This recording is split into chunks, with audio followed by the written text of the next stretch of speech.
Friends, आप सभी का एक बार फिर से मैं अपने YouTube channel home science classes with Mohini ma'am में स्वागत करती हूँ।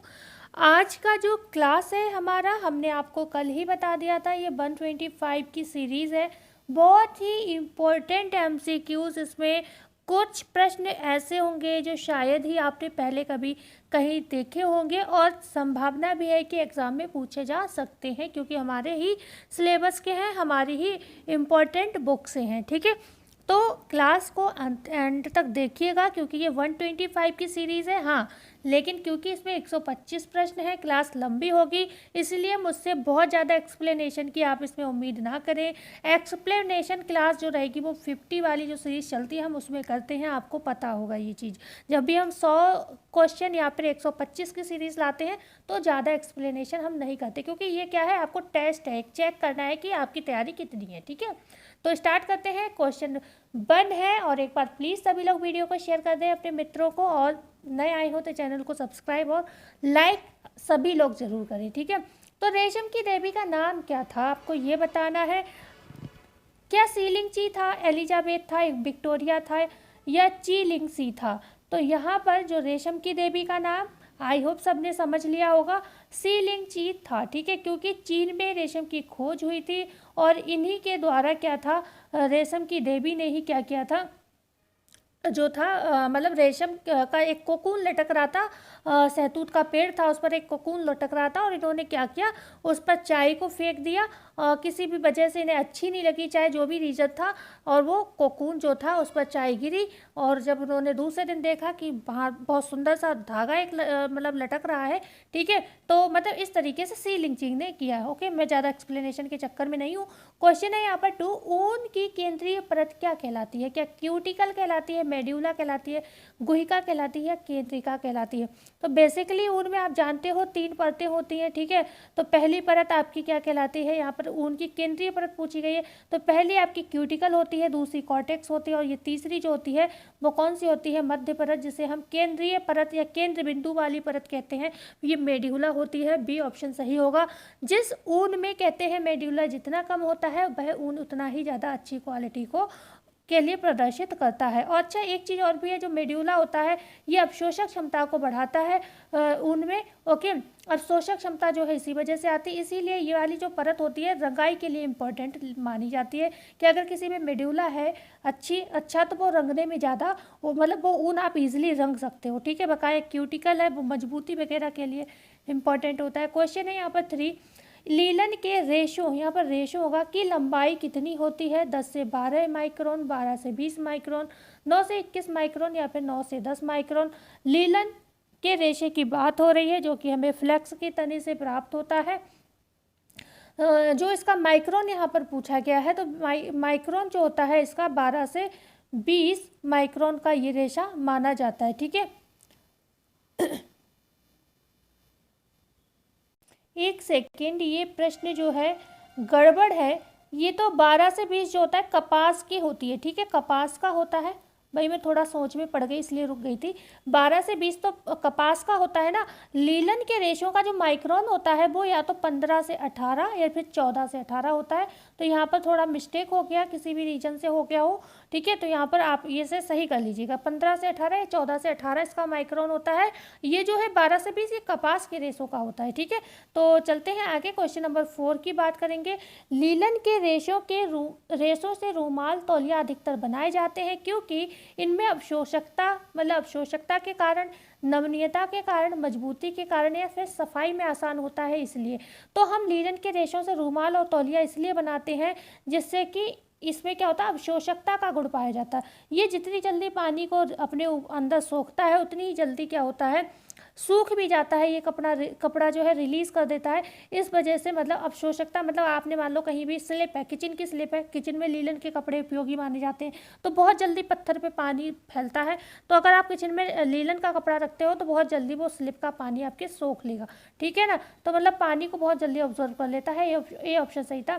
क्वेश्चन है 5, लीलन वस्त्र कपास की अपेक्षा सस्ते होते हैं, महंगे होते हैं, सामान्य मूल्य के होते हैं, उपर्युक्त सभी। तो यहाँ पर देखो, क्लास के क्वेश्चन एंड तक जरूर देख लीजिएगा इसे, ये हल्के प्रश्न छोड़कर मत चले जाइएगा। अभी आप 10-15 ये कहते हैं ना, जो पेपर होता है ना वो मतलब कैसा होता है, ना बहुत टफ होता है, नॉर्मली जो पेपर होता है ना बहुत टफ, कुछ क्वेश्चन टफ होते हैं, कुछ क्वेश्चन इजी होते हैं, कुछ मॉडरेट टाइप के प्रश्न होते हैं। तो इन तीनों का मैंने समावेशन किया है यहाँ पर, ये ध्यान रखिएगा, ठीक है। तो लीलन वस्त्र कपास की अपेक्षा सस्ते होते हैं, महंगे होते हैं, सामान्य मूल्य के होते हैं, उपयुक्त सभी। तो लीलन जो होता है कपास से महंगा होता है। क्यों महंगा होता है? क्योंकि 6 साल तो आप जानते हो मात्र जमीन को उपजाऊ बनाते हैं, और 1 साल इसकी खेती में, टोटल 7 वर्ष का समय लगता है। जब इतना ज़्यादा समय लेगी कोई चीज़, इतनी ज़्यादा इसमें मेहनत लगती है, तो फिर क्या ये महंगी नहीं होगी? तो कपास से ये महंगी होती है, ठीक है। क्वेश्चन है यहाँ पर 6, तंतु को तैयार करने हेतु तने में से बीज और पत्तियों जैसी अशुद्धियों को हटाना कहलाता है। बीटलिंग, रेटिंग, रिपलिंग या उपयुक्त सभी। प्रश्न क्या है? लीलन से संबंधित है, आप इतना तो समझ ही गए होंगे। तंतु को तैयार करने हेतु तने में से बीज और पत्तियां इस तरीके की अशुद्धियां हटा रहे हैं, तो इस चीज़ को हम रिपलिंग कहते हैं, ठीक है। रिपलिंग कहते हैं। रेटिंग में क्या होता है? पानी में तने को छोड़ दिया जाता है, और तने पे जो भी पैक्टिन वगैरह होता है ना, उसको क्या होता है, जीवाणु वगैरह खा लेते हैं, और फिर हमारे पास रेशा बचता है।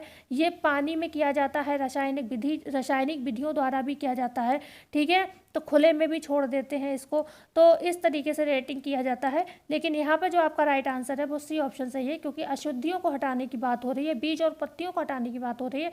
तो ये जो है लीलन में की जाने वाली एक प्रक्रिया है जिसे रिपलिंग कहते हैं, ओके। बीटलिंग में क्या होता है? बीटलिंग भी विशेष तौर पर लीलन में ही किया जाता है, लीलन में ही किया जाता है। इसमें क्या होता है? लीलन में इसमें क्या होता है? चपटा कर, मतलब बीटलिंग मतलब पीट कर क्या किया जाता है? रेशे को चपटा किया जाता है। जब लीलन चपटा हो जाता है, क्योंकि लीलन कैसा होता है? गोल होता है, ओके, गोलाकार होता है लीलन का तना। तो उसको क्या है, जब पीट कर क्या करते हैं? बीटलिंग के द्वारा चपटा कर देते हैं। जब ये चपटा होता है तो साथ ही साथ इसमें चमक में भी वृद्धि हो जाती है, ठीक है, इसकी चमक भी बढ़ जाती है लीलन की, ठीक है। तो ध्यान रखिएगा, यहाँ पर सी ऑप्शन सही था। क्वेश्चन है 7, लीलन का पौधा प्राप्त होता है बीज से, पत्ती से, फ्लेक्स के पौधे से, रिपलिंग से। तो लीलन का रेशा देखो, बीज से 2 रेशे मिलते हैं, कौन सा? कपास और कापोक मिलता है, ठीक है। कहाँ से कपास, कहाँ से कापोक, ओके, मिलता है। पत्ती से क्या मिलता है? रेमी और सीसल मिलता है, रेमी और सीसल। सीसल को, अब सीसल के लिए पूछा जाए तो अगाबा की फली होती है, ध्यान रखिएगा, अगाबा की फली से प्राप्त होता है, ठीक है। तो यहाँ पर रिपलिंग फ्लैक्स का पौधा सही होगा, और रिपलिंग इसमें लीलन में प्रोसेस है, किया जाता है, जिससे अशुद्धियाँ हटाई जाती हैं, पत्ते वगैरह भी हमने बताया था। बात करते हैं क्वेश्चन नंबर 8 की। लीलन के रेशे का व्यास होता है 1.25 12 से 20 या 14 से 18। तो लीलन के रेशे की यहाँ पर आपसे क्या पूछा जा रहा है? व्यास पूछा जा रहा है। तो व्यास हमेशा ध्यान रखिएगा 1 पॉइंट जो होता है इसका, ओके, ये प्रश्न रिपीटेड है। व्यास और माइक्रोन दोनों का मतलब सेम ही होता है, ठीक है। माइक्रोन कहा जाए या फिर व्यास कहा जाए, बात एक ही होती है। तो अच्छा, ये डबल प्रश्न डाल दिया है मैंने। 14 से 18, ओके, 14 से 18 देखो यहाँ पर बिल्कुल सही है। अच्छा, 12 से 20 हमने बताया था कपास का है, ठीक है, कपास का माइक्रोन होता है। लेकिन ये 1.25 क्या है? ये क्या है? ग्रेविटी है। किसका ग्रेविटी है ये कोई बताएगा मुझे?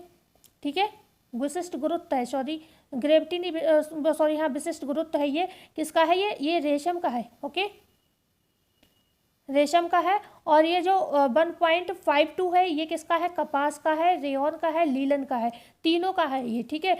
तो ये ध्यान रखिएगा। बढ़ते हैं आगे क्वेश्चन नंबर 9 की ओर। कपास के रेशे की बाहरी सतह बनी होती है कॉर्टेक्स की, क्यूटिकल की, प्रोटीन की या फिर काइटिन की। तो कपास के रेशे की बाहरी सतह आपसे पूछी जाए तो किसकी बनी हुई होती है? देखो, सभी रेशों में लगभग 3 सतह पाई जाती हैं, 2 और 3, वही वाली 3 सतहें जैसे कि ऊन में पाई जाती हैं। तो इस ऊन की बाहरी सतह क्या कहलाती है? क्यूटिकल कहलाती है। तो इसको भी हम क्यूटिकल ही कहेंगे, ठीक है। कपास के रेशे की जो बाहरी सतह होती है उसे हम क्यूटिकल कहते हैं।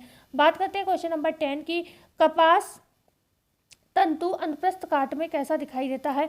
क्या गोलाकार दिखाई देता है, किडनी के आकार का दिखाई देता है, कान के आकार का दिखाई देता है, या बी और सी दोनों? तो जो कपास का तंतु होता है अनुप्रस्थ काट में अगर पूछा जाए तो ये किडनी के आकार का भी दिखाई देता है, कान के आकार का भी दिखाई देता है, और कुछ कुछ कंडीशन में ये लंबाकार भी दिखाई देता है, ठीक है, लंबाकार भी दिखाई देता है, ये भी ध्यान रखिएगा। लेकिन यहाँ पर बी और सी सही होगा, किडनी के आकार का और कान के आकार का। तो यहाँ पर डी ऑप्शन सही है। बात करते हैं क्वेश्चन नंबर 11। ऊन के तंतु प्राप्त किए जाते हैं वनस्पति से, रेशों से, सन से या जानवरों के बाल से। तो ये बहुत इजी क्वेश्चन है। वनस्पति से हम सभी जानते हैं, मतलब कौन कौन से रेशे मिलते हैं? यहाँ पर जो है डी ऑप्शन आपका सही है, ऊन के तंतु हमें क्या जानवरों से प्राप्त होते हैं। बहुत आराम में मत आइएगा, अभी बहुत इंपॉर्टेंट प्रश्न आने वाले हैं। क्वेश्चन है 12, एक बार वीडियो को लाइक कर दीजिएगा सभी लोग। सर्वप्रथम ऊनी वस्त्र निर्माण कला का प्रारंभ हुआ था भारत में, इंग्लैंड में, चीन में या फिर जापान में? तो सबसे पहले अगर हम बात करें तो ये जो ऊन का निर्माण जो था वो इंग्लैंड में स्टार्ट हुआ था। ठीक है, इंग्लैंड में स्टार्ट हुआ था, ध्यान रखिएगा। बात करते हैं क्वेश्चन नंबर 13, कौन सा देश ऊन उत्पादक नहीं है? चीन, भारत, ऑस्ट्रेलिया या फिर जापान? चीन जो है ऊन का उत्पादन नहीं करता है, ठीक है, बेसिकली नहीं करता है इन सभी में अगर हम बात करते हैं, क्योंकि भारत भी करता है, ऑस्ट्रेलिया भी करता है, जापान भी करता है, पर चीन नहीं करता है। ठीक है, बात करते हैं क्वेश्चन नंबर 14 की। मेरिनो होगा यहाँ पर, ठीक है, मेरिनो भेड़ की बात चल रही है। मेरिनो भेड़ की ऊन कहाँ सबसे अच्छा पाया जाता है? क्या जापान में पाया जाता है, मिस्र में पाया जाता है, या यूरोप में पाया जाता है, या फिर भारत में पाया जाता है? तो जो मेरिनो भेड़ जो है स्पेन में पाया जाता है, आप सभी जानते हो। स्पेन किस में आता है? ये यूरोप में आता है, ठीक है ना। तो यहाँ पर आपका सी ऑप्शन बिल्कुल सही हो जाएगा। ओके, 13वीं शताब्दी के आसपास की बात है, जब 13वीं शताब्दी में क्या था, हर्डमैन द्वारा, हमने आपको बताया था, हर्डमैन जिन्हें हम गडरिये कहते हैं, हर्डमैन द्वारा क्या था, 13वीं शताब्दी में स्पेन में मेरिनो से ऊन प्राप्त की गई थी। ठीक है, बढ़ते हैं क्वेश्चन नंबर 15 की ओर। भेड़ की नस्ल जिससे सर्वोत्तम किस्म की ऊन मिलती है? मेमना की ऊन होगी, मेरिनो की ऊन होगी, ऊंट की ऊन होगी, या फिर योक होगा? तो भेड़ की नस्ल जिससे सर्वोत्तम किस्म की ऊन मिलती है तो ये होगी आपकी मेरिनो जाति की भेड़।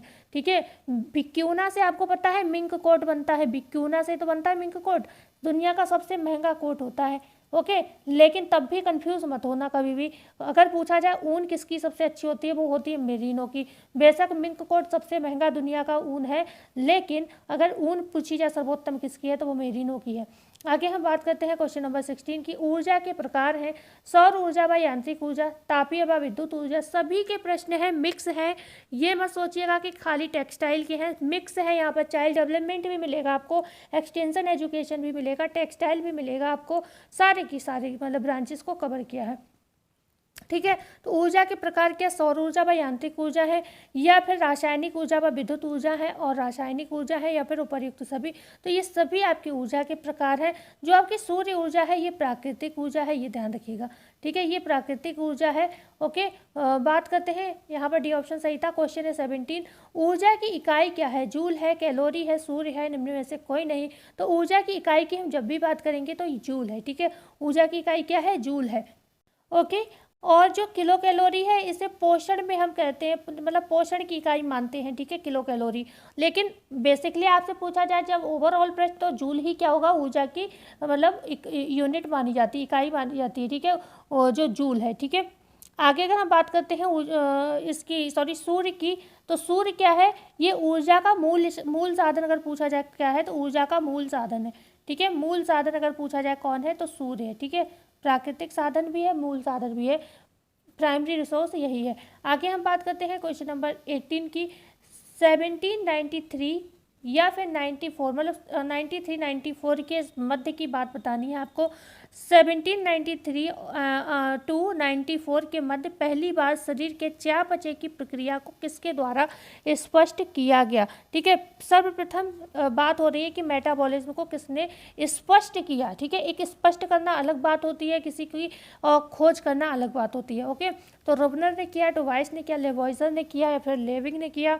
तो हम सभी जानते हैं जो लेविंग है, लेविंग ने क्या किया था, जो भी हमारे जो भी न्यूट्रिशन है, जैसे कि हम कार्बोहाइड्रेट खाते हैं, ठीक है, कार्बोहाइड्रेट खाते हैं, कार्बोज खाते हैं, ओके, कार्बोहाइड्रेट खाते हैं प्लस प्रोटीन खाते हैं, और क्या खाते हैं? वसा खाते हैं। तो इनको हम जब खाते हैं तो आपको सबको पता है कि हमें कुछ ना कुछ ऊर्जा मिलती है। ठीक है ना, क्योंकि ये जलता है हमारी बॉडी में, और जलने के बाद हमें क्या देता है? ऊर्जा देता है। जैसे कार्बोहाइड्रेट है, प्रोटीन है, 4 कैलोरी ऊर्जा देता है, ऐसी जो वसा है वो हमें 9 कैलोरी ऊर्जा देता है। तो इस चीज़ को किसने स्पष्ट किया? लेविंग ने किया। ठीक है, लेविंग महोदय ने इस चीज़ को स्पष्ट किया। तो हमारा यहाँ पर राइट आंसर अगर बात करें क्या होगा, तो वो होगा हमारा सी ऑप्शन। ठीक है, सी ऑप्शन सही होगा, क्योंकि यहाँ पर चयापचय की प्रक्रिया की बात हो रही है, ना कि ये बात हो रही है कि ऊर्जा जो मिलती है किसी भी न्यूट्रिशन से, प्रोटीन या कार्बोहाइड्रेट या वसा से, वो मतलब हमें कितनी मिलती है, ये कुछ नहीं पूछा जा रहा है, बल्कि चयापचय की प्रक्रिया किसने सबसे पहले स्पष्ट की, ये पूछा जा रहा है। तो हमारा आंसर लेवाइजर होगा, जिसे हम पोषण विज्ञान का मार्गदर्शा भी कहते हैं। आपसे ये प्रश्न पूछा भी गया था मार्गदर्शिता वाला, कब, टीजीटी अभी 21 में जब हुआ था तब, ठीक है। इनको हम पोषण विज्ञान का मार्गदर्शिता भी कहते हैं। ओके, बढ़ते हैं आगे।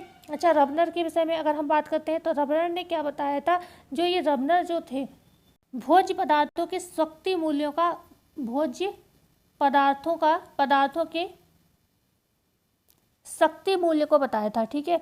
भोज्य पदार्थ के शक्ति मूल्य को बताया था, इतना लिख लीजिएगा, ठीक है। बढ़ते हैं आगे। क्वेश्चन है यहाँ पर 19, किसने यह सिद्ध किया कि मांसपेशीय व्यायाम से प्रोटीन का चयापचय नहीं बढ़ता? लेविंग ने, रॉबर्ट हुक ने, बॉट ने या फिर रॉबर्ट ब्राउन ने? मतलब मांसपेशीय व्यायाम से प्रोटीन का चयापचय नहीं बढ़ता, ये किसने बताया है? तो ये बताया था बॉट महोदय ने। अच्छा, ये बॉट महोदय के ही शिष्य कौन थे? रबनर थे, ठीक है। रबनर जो अभी हम चर्चा कर रहे थे ना रबनर की, तो रबनर कौन थे? ये बॉट महोदय के शिष्य थे, ठीक है। शिष्य थे किसके? बॉट के, ठीक है, बॉट के शिष्य थे।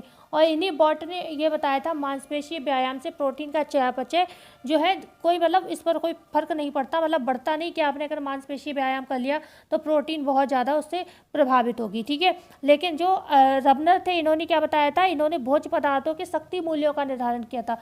भोज्य पदार्थों की शक्ति, ये याद कर लेना, ये प्रश्न पूछे जा सकते हैं क्योंकि लेवाइजर वाला पूछा गया और ये वहीं से उठाया गया है प्रश्न, ठीक है। भोज्य पदार्थों के शक्ति मूल्यों का निर्धारण बताया था इन्होंने। बढ़ते हैं आगे, क्वेश्चन नंबर 20 की बात करते हैं। 1 ग्राम अल्कोहल लेने से कितने किलो कैलोरी ग्राम ऊर्जा प्राप्त होती है? 4 kilo calorie, 7 kilo calorie, 9 kilo calorie या फिर 11 किलो कैलोरी? तो यहाँ पर राइट आंसर होगा आपका 7 किलो कैलोरी, ठीक है। अल्कोहल से 7 किलो कैलोरी, और जो प्रोटीन और कार्बोज है, प्रोटीन प्लस किससे? CHO से क्या मिलता है आपको? 4 किलो कैलोरी, और 9 मिलती है वसा से, फैट से, ठीक है। तो याद रखिएगा। बढ़ते हैं आगे, क्वेश्चन नंबर 21। सन 1915 में निम्नलिखित में से किसने शरीर के क्षेत्रफल पर निर्धारण की एक स्वीकृत विधि की खोज की थी? रबनर ने, डुवाइस ने, अटवाटर ने या फिर उपर्युक्त सभी? प्रश्न क्या है, ध्यान से पढ़िएगा। किसने सन 1915 में निम्नलिखित में से शरीर के क्षेत्रफल निर्धारण की स्वीकृत विधि की खोज की थी? तो ये थी आपके डुवाइस महोदय द्वारा की गई थी ये खोज, ध्यान रखिएगा। जो क्षेत्रफल विधि हम पढ़ते हैं ना, उसका निर्धारण किसने किया था? डुवाइस महोदय ने किया था, ठीक है। बढ़ते हैं आगे, क्वेश्चन अटवाटर की अगर हम बात करते हैं तो इन्होंने सामान्य चयापचय को बताया था, सामान्य चयापचय, ठीक है। क्योंकि सामान्य चयापचय को इन्होंने बताया था, और जो आपके लेवॉइजर है, इन्होंने इस प्रक्रिया को स्पष्ट किया था सर्वप्रथम, ठीक है। तो ये ध्यान रखिएगा। बात करते हैं क्वेश्चन नंबर 22 की। शारीरिक वृद्धि के समय निम्नलिखित में से कौन सी क्रिया अधिक होगी? Metabolism, catabolic, anabolism? इनमें से कौन सी जो प्रक्रिया है शारीरिक वृद्धि के समय अधिक होती? तो मेटाबॉलिज्म तो क्या है? कैटाबॉलिज्म और एनाबॉलिज्म का सम्मिलित रूप है, ठीक है। लेकिन यहाँ पर पूछा जा रहा है कि कौन सी क्रिया तब अधिक होगी जब शारीरिक वृद्धि होगी। तो जब शारीरिक वृद्धि होती है उस समय तो निर्माणकारी कार्य होता है ना। तो क्या होगा? ये होगा आपका एनाबॉलिज्म, ठीक है। क्योंकि कैटाबॉलिज्म तो तब होता है जब टूट फूट ज़्यादा होती है, ठीक है। टूट फूट जब ज़्यादा होती है तब होता है आपका कैटाबॉलिज्म। एनाबॉलिज्म जब निर्माणकारी कार्य ज़्यादा होते हैं तब होता है, ठीक है। तो यहाँ पर आपका सी ऑप्शन बिल्कुल सही था। बढ़ते हैं आगे, क्वेश्चन नंबर 23। ऊर्जा के शरीर में कितने प्रमुख कार्य हैं? 2 कार्य हैं, 3 कार्य हैं, 4 कार्य हैं या फिर 5 कार्य हैं? तो ऊर्जा के जो बेसिक कार्य हैं वो हैं 4 प्रकार के, ठीक है। बढ़ते हैं आगे, क्वेश्चन नंबर 24 की बात करेंगे। निम्नलिखित में से ऊर्जा का प्रमुख कार्य नहीं है? ऐच्छिक कार्यों को करना, अनैच्छिक कार्यों को करना, सी ऑप्शन है शरीर के ताप को अस्थिर रखना, और डी ऑप्शन है पाचन, अवशोषण आदि क्रियाओं में सहायता करना। तो अभी हमने जो आपसे प्रश्न ऊपर पूछा था कि ऊर्जा के शरीर में कितने प्रमुख कार्य हैं, तो हमने क्या बताया था? 4 कार्य हैं, ठीक है। अब यहाँ पर ये चारों कार्य दिए हैं, बस थोड़ा सा चेंज किया गया है, उसी को पहचानना है। देखो 4 कार्य कौन कौन से होते हैं? एक तो ऐच्छिक कार्यों को करना। भाई ऊर्जा क्या करती है?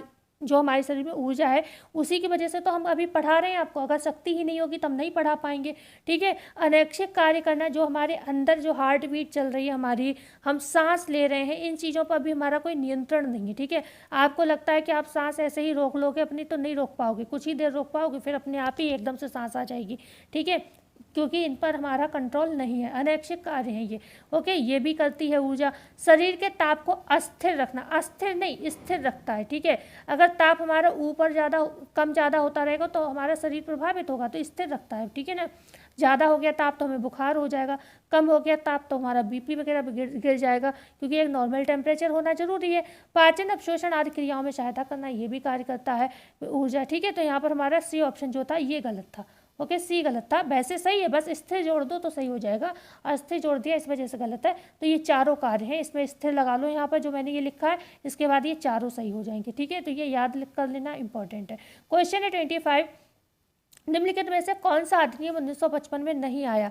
छुआछूत अधिनियम, खाद्य मिश्रण अधिनियम, गर्भ समापन अधिनियम या फिर हिंदू विवाह अधिनियम। तो छुआछूत अधिनियम भी आपका 1955 में आया, आपको याद होगा। खाद्य जो अपमिश्रण अधिनियम है ये भी जो है 1954 के आसपास माना जाता है और 55 तक लागू हुआ था, तो ये भी सही है। हिंदू विवाह अधिनियम भी 1955 में आया, लेकिन गर्भ समापन जो अधिनियम है वो 1955 में नहीं आया, क्योंकि ये आया था 1971 में। ठीक है, ओके, क्लियर हुआ। गर्भ समापन अधिनियम याद कर लीजिएगा 1971 में आया। और ये तीनों, क्योंकि आज का जो पैटर्न है ना ये क्वेश्चंस का, जो अभी मैं बेसिकली बात कर रही हूँ मेरा, कि आपके कई क्वेश्चन एक क्वेश्चन में क्लियर होगा। अब देखो तीन, आपको सबसे बड़ी चीज़ तो यहाँ पर ये पता चल गई कि ये तीनों की डेट सेम है। ठीक है, 1955 तीनों की, इसका भी और इसका भी। एक बचा तो इसको याद कर लो 1971। ठीक है, तो इससे तीन क्वेश्चन एक बार में आपके क्लियर हो गए। और ये भी सबसे बड़ी चीज़ ये पता चल गई, तीनों चीज़ें एक साथ हुई हैं तो आपको याद करना आसान हो जाएगा। क्वेश्चन है 26, भारत में गृह विज्ञान शिक्षा का आरंभ कब हुआ था? 1931 में हुआ था, 1932 में हुआ था, 1961 या फिर 1971? तो ये हुआ था 1932। लेडी इरविन कॉलेज जो है दिल्ली का, वो इसी की देन थी। ठीक है, लेडी इरविन कॉलेज में स्टार्ट हुआ था। ठीक है, इरविन कॉलेज में। ओके, बात करते हैं क्वेश्चन नंबर 27 की। ओरल पोलियो वैक्सीन की खोज किसने की थी? क्या हर खुराना ने की थी, साबिन ने की थी, लुई पॉस्चर ने की थी या लुइस एल्ग्रेन ने की थी? और लुई पॉस्चर ने तो पाश्चुरीकरण दिया था, पाश्चुरीकरण का सिद्धांत दिया था, जिसके माध्यम से हम दूध को क्या करते हैं, पाश्चुराइज करते हैं। ठीक है, जिससे वो लंबे समय तक स्टोर कर सकते हैं, ख़राब नहीं होता है। तो ये साबिन ने किया था। ठीक है, साबिन महोदय ने जो ओरल पोलियो वैक्सीन की खोज की थी, साबिन महोदय ने की थी। किस सन में की थी? 1961 में की थी। ठीक है, 1961 में की थी, ये ध्यान रखिएगा। आगे बढ़ते हैं क्वेश्चन नंबर, अच्छा 1961 में एक चीज़ और हुई है, साथ ही साथ मैं बता दूं, क्योंकि जो है डेट को कोरिलेट कर लोगे तो सही रहेगा। 1961 में आया था दहेज निषेध अधिनियम। ठीक है, दहेज निषेध अधिनियम। ओके, निषेध अधिनियम आया था।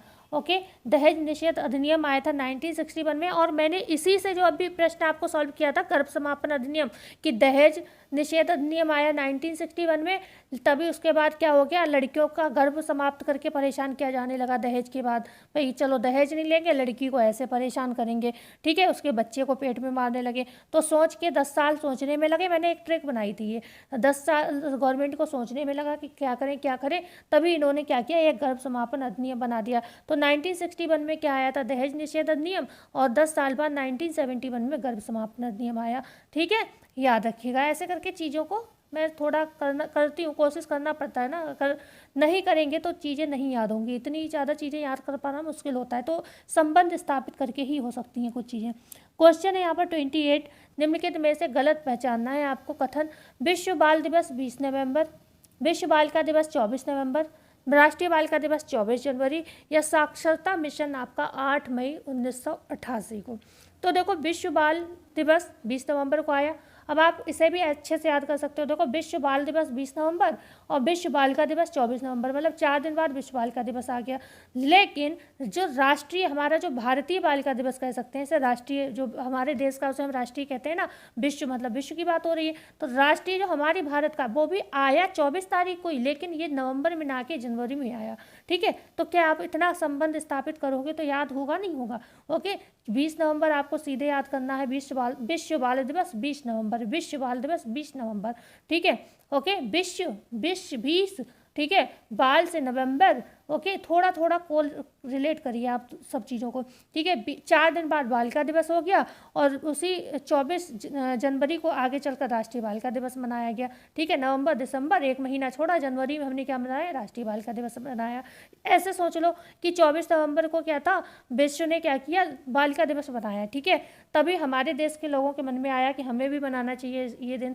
तो दिसंबर में तो, क्योंकि नवंबर में तो आया, दिसंबर सोचने में निकल गया ये बात, ये चीज़ कि हमें भी मनाना है, हमें भी मनाना। तभी क्या करा इनने, सोचो इस चीज़ को, तो ये ट्रिक याद हो जाएगी आपको, ठीक है। तभी हमने क्या करा, अच्छा चलो मना ही लेते हैं, और जनवरी में क्या करा हमने, 24 जनवरी को राष्ट्रीय बालिका दिवस मनाना स्टार्ट कर दिया। याद हो गया? मुझे नहीं लगता अब आप भूलोगे इस चीज़ को। थोड़ा मैं थकी हुई हूँ, इस वजह से मैं खुलकर बोल नहीं पा रही हूँ, मुंह मेरा सूख रहा है बहुत ज़्यादा। यहाँ पर डी ऑप्शन क्या है, साक्षरता मिशन जो है, कह रहे हैं 8 मई 1988 को आया। तो साक्षरता मिशन जो है 1988 सही है, लेकिन 8 मई को नहीं आया था, 5 मई को आया था। तो ये ध्यान रखिएगा। अगर साक्षरता दिवस की हम बात करते हैं, साक्षरता दिवस, तो सही हो जाता हमारा, क्योंकि साक्षरता जो दिवस है ना, ओके एक सेकेंड, साक्षरता जो दिवस है ना, ये आया था आपका कब, 8 मई को, सॉरी 8 सितंबर को, ओके 8 सितंबर को आया था, ठीक है। तो 8 सितंबर को साक्षरता दिवस आया था, लेकिन साक्षरता मिशन कब आया था, 5 मई 1988 को आया था। तो ये प्रश्न जो है एक पूछा गया है ना, गलत कथन पहचानना, तो डी है जो ये गलत है, ठीक है। क्वेश्चन है यहाँ पर 29, कार्यस्थल पर यौन उत्पीड़न एक्ट कब पारित हुआ, 2011, 2012, 2013 या 2014। यौन उत्पीड़न एक्ट, कार्यस्थल पर जब भी लड़कियां काम करती हैं, ठीक है, कहीं काम करने जाते हैं, तो वहाँ पर भी हमें परेशान किया जाता है। तो ये एक्ट कब पारित किया गया, तो ये किया गया आपका 2013 को, सी ऑप्शन सही है। अब यहाँ पर भी एक संबंध स्थापित किया, 2012 को आया था पॉक्सो एक्ट। पॉक्सो कौन कौन जानता है, ये बच्चों के लिए यौन उत्पीड़न से मतलब सुरक्षा प्रदान करने के लिए एक्ट आया था। मतलब जो छोटे बच्चे गलतियां कर देते हैं, उनको सुरक्षा प्रदान करने के लिए ये एक्ट बनाया गया, उनके संरक्षण के लिए बनाया गया, बच्चों के लिए, किससे, यौन उत्पीड़न से संबंधित ये है, ठीक है। तो यहाँ पर पॉक्सो आया 2012 में, और उसके 1 साल बाद 13 में क्या हुआ, आपके कार्यस्थल पर यौन उत्पीड़न एक्ट पारित हो गया, ठीक है। बढ़ते हैं आगे। क्वेश्चन है यहाँ पर 30, बाल विवाह अधिनियम पारित हुआ 1929, 1829, 2001 या 2005 को, कब पारित हुआ। तो अगर हम बात करते हैं बाल विवाह अधिनियम की, बात हो रही है यहाँ पर, तो बाल विवाह अधिनियम आपका आया था 1929 में। ए ऑप्शन सही है यहाँ पर, ठीक है, ए ऑप्शन आपका सही है, आंसर ए सही है। लेकिन 1829 में क्या आया, हमें ये भी पता होना चाहिए। तो 1829 में जो आपका एक्ट आया था वो था सती प्रथा। सती प्रथा के बाद करीब 100 साल का समय लगा आपको कौन सा, बाल विवाह अधिनियम लाने में, जिसे हम शारदा एक्ट के नाम से भी जानते हैं, ठीक है। 2005 कोई बता सकता है, 2005 में भी कई चीज़ें हुई। एक तो जो डोमेस्टिक वायलेंस वाला है ना, डीवी वाला, स्त्रियों की घरेलू हिंसा से जो सुरक्षा है, वो 2005 में आया था, ठीक है। और एक और आया था राष्ट्रीय ग्रामीण स्वास्थ्य मिशन, ये भी 2005 को आया, ठीक है। तो 2005 को आया था राष्ट्रीय ग्रामीण स्वास्थ्य मिशन आया था, ओके, स्वास्थ्य मिशन आया था। और अभी मैंने क्या बताया था, स्त्रियों की घरेलू हिंसा से सुरक्षा, ठीक है, स्त्रियों की सुरक्षा से संबंधित जो एक्ट है, घरेलू हिंसा से संबंधित, वो 2005 में आपका आया था, ठीक है। या कंफ्यूज नहीं होना, दहेज निषेध अधिनियम आया था 1961 में, दहेज निषेध अधिनियम 1961 में आया था। गर्भ समापन अधिनियम उसके 10 साल बाद 1971 में आया था। और स्त्रियों को मतलब हमने क्या करा, दहेज नहीं लिया, ठीक है, दहेज नहीं लिया तो लड़की को परेशान किया, उसके पेट में बच्चे को कभी लड़की के बहाने कभी किसी के बहाने मार दिया जाता, भ्रूण हत्या कर दी जाती थी। तभी 1971 में क्या किया, गर्भ समापन एक्ट बनाया। लेकिन लोग तब भी नहीं माने, तभी उन्होंने क्या किया, लड़कियों को घर में मारना पीटना शुरू कर दिया, जिसे हम कहते हैं डोमेस्टिक वायलेंस, ठीक है। तो आगे चलकर 2005 में गवर्नमेंट को बहुत दिमाग लगाना पड़ा, बहुत ज़्यादा समय लगा, लेकिन फिर 2005 में एक और एक्ट पारित किया, स्त्रियों की घरेलू हिंसा से सुरक्षा। लेकिन स्त्रियों की जब घरेलू हिंसा से सुरक्षा की गई, तभी क्या हुआ, लड़कियों को थोड़ी आज़ादी मिली, लड़कियां गई घर से बाहर काम करने। जब घर से बाहर काम करने गई तो जो बाहर के लोग थे उन पर गलत नज़र डालने लगे, जैसे कि कार्यस्थल पर यौन उत्पीड़न यौन उत्पीड़न एक्ट जो कि 2013 में आया। अब इनको थोड़ा तो समझना पड़ेगा। अब आप कहोगे मैम बीच में तो बहुत गैप जा रहा है डेट का, है ना, 2005 के बाद 13 में आ रहा है एक्ट। तो कुछ चीज़ें ऐसी होती है ना, जब आप पढ़ोगे ना इस चीज़ को ऐसे मन में समझ समझ के 2-3 बार, तो ऑटोमेटिकली मेरे मुँह से आंसर नहीं निकल रहे हैं, ऐसे आपके मुँह से निकलने लगेंगे। ठीक है, तो थोड़ा तो मेहनत करना पड़ेगा, बिना एफर्ट के कुछ नहीं मिलना है। क्वेश्चन है 31। पेडागोजी शब्द की उत्पत्ति हुई थी यूनानी भाषा से, अंग्रेजी भाषा से, जर्मन भाषा से या फ्रेंच भाषा से? तो पेडागोजी जो शब्द है इसकी जो उत्पत्ति हुई थी वो हुई थी आपकी यूनानी भाषा से। और ये जो पेडागोजी इसका मतलब क्या होता है, शिक्षण विधियों से इसका तात्पर्य होता है। जो हम शिक्षण विधियाँ प्रयोग करते हैं ना, वही तात्पर्य होता है इसका। क्वेश्चन है 32। शिक्षण शास्त्र को शिक्षण विधियां की कला किसने माना है? मुनरो ने माना है, टीपी नन ने माना है, शब्दकोश ने माना है या फ्रॉबेल ने माना है? तो शिक्षण शास्त्र को शिक्षण विधियों की कला माना है शब्दकोश ने। यहाँ पर सी ऑप्शन सही हो जाएगा। बात करते हैं क्वेश्चन नंबर 33। इन्हें ऐसे ही याद कर लो, ऐसे ही ये प्रश्न पूछे जाते हैं। कभी कभी बीच में 1-2 प्रश्न ऐसे आ जाते हैं। शिक्षक को समस्या समाधान का आविष्कार किसने कहा है? सारे याद करने वाले प्रश्न हैं।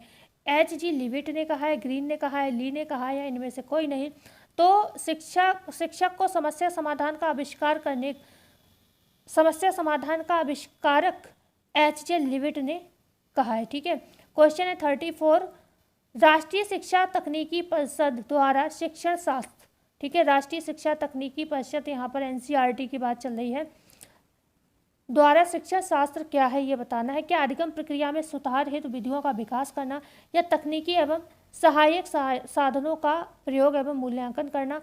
ए और बी दोनों सही है। या मानव का विकास करना? तो मानव का विकास अलग विषय है, ये है यहाँ पर अधिगम प्रक्रिया में सुधार हेतु विधियों का विकास करना, और तकनीकी एवं सहायक साधनों का प्रयोग एवं मूल्यांकन करना है। आप सभी जानते हो राष्ट्रीय शिक्षा तकनीकी परिषद की पुस्तकें हम लोग पढ़ते भी हैं। क्वेश्चन यहाँ पर सी ऑप्शन सही था। क्वेश्चन है 35। गर्भावस्था के लक्षणों में शामिल तत्व क्या है? बार बार मूत्र त्याग, मासिक धर्म का रुकना, उल्टी होना या उपर्युक्त सभी? तो गर्भावस्था के लक्षणों में यहाँ पर जो तत्व है ये सभी शामिल है। यहाँ पर बार बार मूत्र त्याग की समस्या भी देखी जाती है, मासिक धर्म तो सबसे पहले रुकता है, ठीक है, और उल्टी होना भी सुबह के टाइम, जिसे हम मॉर्निंग सिकनेस कहते हैं, ज़्यादा मतलब होता है। और बकाया अगर हमारी 2 महीने या 3 महीने के बाद भी अगर उल्टियाँ लगातार चलती रहती हैं, काफ़ी मतलब बंद नहीं होती, तो उसे हम क्या कहते हैं? हाइपर इमेसिस ग्रेविटेरम कहते हैं। ये भी ध्यान रखिएगा, पूछा गया प्रश्न है ये, कई बार तो नहीं लेकिन हाँ पूछा गया है। हाइपर इमेसिस ग्रेविटेरम का मतलब क्या होता है, पूछा गया है। तो अत्यधिक उल्टियाँ होना, ठीक है, खास तौर से गर्भावस्था में। ओके, और अगर सुबह के टाइम जो उल्टियाँ हो रही उसे हम मॉर्निंग सिकनेस कहते हैं। बढ़ते हैं आगे, क्वेश्चन नंबर 36। गर्भपात का प्रकार है संभावित गर्भपात, अपूर्ण गर्भपात, अनिवार्य गर्भपात, उपर्युक्त सभी? तो बिल्कुल ये सभी जो है गर्भपात के आपके प्रकार हैं। ठीक है, अगर हम बात करते हैं क्वेश्चन नंबर 37 की, गर्भाशय का आकार कैसा होता है? वर्ग के समान होता है, सेब के समान होता है, नाशपाती के समान होता है, या उपर्युक्त सभी? तो ये नाशपाती के समान होता है, सी ऑप्शन बिल्कुल आपका सही हो जाएगा। गर्भाशय जो होता है नाशपाती के समान होता है। क्वेश्चन है 38। आपराधिक गर्भपात क्या है? सेप्टिक गर्भपात, प्रेरित गर्भपात, आदतन गर्भपात, या फिर उपर्युक्त सभी? तो यहाँ पर आंसर होगा आपका प्रेरित गर्भपात। जब हमारे कोई भी गर्भपात के लिए क्या होता है? प्रेरित करता है, ठीक है। जैसे कि अभी हमें ही बहुत से लोग एडवाइस देते थे, अब तो हमारा इतना किसी से मिलना जुलना हो नहीं पाता, इतनी व्यस्तता है, लेकिन था एक समय ऐसा था कि लोग आते जाते थे ज़्यादा, क्योंकि घर में कुछ समस्याएं हो गई थी, बहुत मदर इन लॉ वगैरह बीमार रही थी, तो बहुत लोग आते जाते थे उन्हें देखने, तो उन्हें हमें भी ज्ञान देने का मौका मिल जाता था कि हाँ, मतलब मेरे 2 बेटियां हैं, बेटा नहीं है ना, तो बेटा के लिए मतलब क्या बोलते थे, हाँ प्लान कर लो और जांच करा लेना, अगर लड़की हो तो उसका अबॉर्शन करा देना, ठीक है। लोग हमारे मुंह पे ये बातें बोल बोल के जाते थे, शर्म नहीं आती थी उन्हें बोलने को। अगर ये तो डिसीजन वैसे भी हमारा होना चाहिए, और इनफैक्ट तुम आ रहे हो हमारे घर में, राय दे रहे हो, ये कहो कि चलो हाँ प्लान कर लो शायद बेटा हो जाए, तो चलो सही समझ में भी आता है कि चलो लड़की और लड़के 2 भगवान ने दिए और सबके होने चाहिए, ठीक है। लेकिन ये क्या कि जाँच करा लेना, अगर लड़की हो तो उसका अबॉर्शन करा देना, ये बोल रहे हो आप हमारे लिए, ठीक है, कि हम अपने बच्चे को ही मार दें आपके कहने से। तो ये सब चीज़ें क्या है, अब मैं उनकी बातों में आ जाऊँ और मैं ऐसा कर लूँ तो क्या ये प्रेरित गर्भपात हो जाएगा? तो ये कहीं ना कहीं अपराध है, नहीं है, दूसरे के कहने से हमने किया, ठीक है। तो यहाँ पर प्रेरित गर्भपात जो है क्या है, एक तरीके का मतलब अपराध है। क्वेश्चन है 39, गर्भावस्था में होने वाले रक्तचाप को क्या कहते हैं? गुप्त रक्तचाप, जेस्टेंशियल रक्तचाप, जुवेनाइल रक्तचाप या उपर्युक्त तो सभी। जो गर्भावस्था में होता है रक्तचाप बीपी, उसे हम कहते हैं जेस्टेशनल रक्तचाप। ठीक है। क्वेश्चन है यहाँ पर 40, गर्भकालीन जटिलताओं में सामान्यतः देखा जाता है बार बार मूत्र त्याग। अगर आपको ये वीडियो को डिटेल में समझना है तो आप हमारी मैनेजमेंट, ठीक है, मैनेजमेंट नहीं, चाइल्ड डेवलपमेंट की आई थिंक प्लेलिस्ट में आप जाएंगे, आपको ये सारी PDF हमने टॉपिक वाइज करा रखी है, सारे टॉपिक वाइज करा रखे हैं, बहुत सारे। गर्भकालीन विषाक्तताएं हैं, गर्भावस्था है, सारे ही हमने टॉपिक वाइज कराए हुए हैं। जो भी परेशानियां हैं सब बिल्कुल A to Z मैंने समझाया उसमें, ये कि तीव्र विषाक्तता क्या होती है और क्या क्या पूछा जाता है, बहुत सारा कुछ। आप एक बार देखेंगे तो याद आ जाएगा। मुझे इस समय याद नहीं आ रहा, थोड़ा मैं थक गई हूँ। और इस समय क्या हो रहा है, मैं वीडियो रिकॉर्ड कर रही हूँ, मैं आपको बता दूँ। इस समय मैं 11:30 बजे वीडियो रिकॉर्ड कर रही हूँ रात के, और सुबह मैं उठी हुई हूँ 5 बजे की। तो मेरी कंडीशन बहुत स्लो है, क्योंकि इतने सारे प्रश्न बनाना बहुत डिफिकल्ट काम होता है, प्लस घर के काम करना और प्लस बच्चे संभालना उन्हें। ऊपर से मेरी बेटी का एग्ज़ाम स्टार्ट हो रहा है मंडे से, तो उसकी भी तैयारी करानी पड़ रही है मुझे। क्वेश्चन है 40, गर्भकालीन जटिलताओं में सामान्यतः देखा जाता है बार बार मूत्र त्याग, अपच, छाती में जलन या उपर्युक्त तो सभी। तो यहाँ पर डी ऑप्शन बिल्कुल सही है। ओके, डी ऑप्शन बिल्कुल सही है। क्वेश्चन है 41, गर्भकालीन विषाक्तता होती है बेहोशी, गुर्दे की बीमारी, इक्लेम्पसिया और उपर्युक्त तो सभी। तो गर्भकालीन जो विषाक्तता होती है, इसमें जो समस्या देखी जाती, ये सारी ही समस्याएं हो जाती हैं। बेहोशी भी आती है महिला को, गुर्दे की बीमारी, संक्रमण भी होने का डर रहता है, और इक्लेम्पसिया वाली प्रॉब्लम भी देखी जाती है। तो डी ऑप्शन सही हो जाएगा।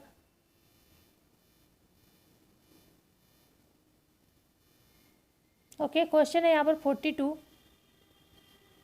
गर्भकालीन विकास को प्रभावित करने वाले कारक क्या है? माँ का स्वास्थ्य, माँ का आहार, माता पिता की उम्र, और या फिर उपर्युक्त तो सभी। तो ये सभी सही होंगे।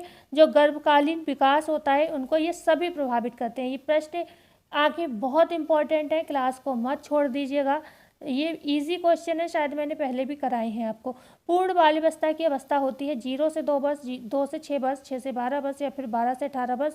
देखिए, जो आगे के प्रश्न हैं वो बहुत इंपॉर्टेंट है। तो पूर्ण बाल्यावस्था की अवस्था आप जानते हो क्या होता है, 6 से 12 वर्ष। ठीक है, ओके,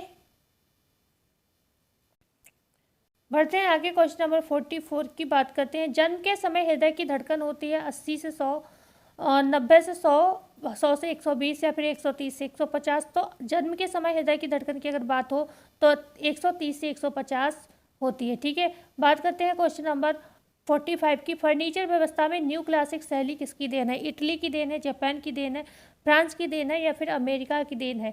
न्यू क्लासिक शैली की बात हो रही है, तो न्यू क्लासिक जो शैली है वो फ्रांस की देन है। ठीक है, क्योंकि जो आपकी न्यू रीनेसेंस शैली है,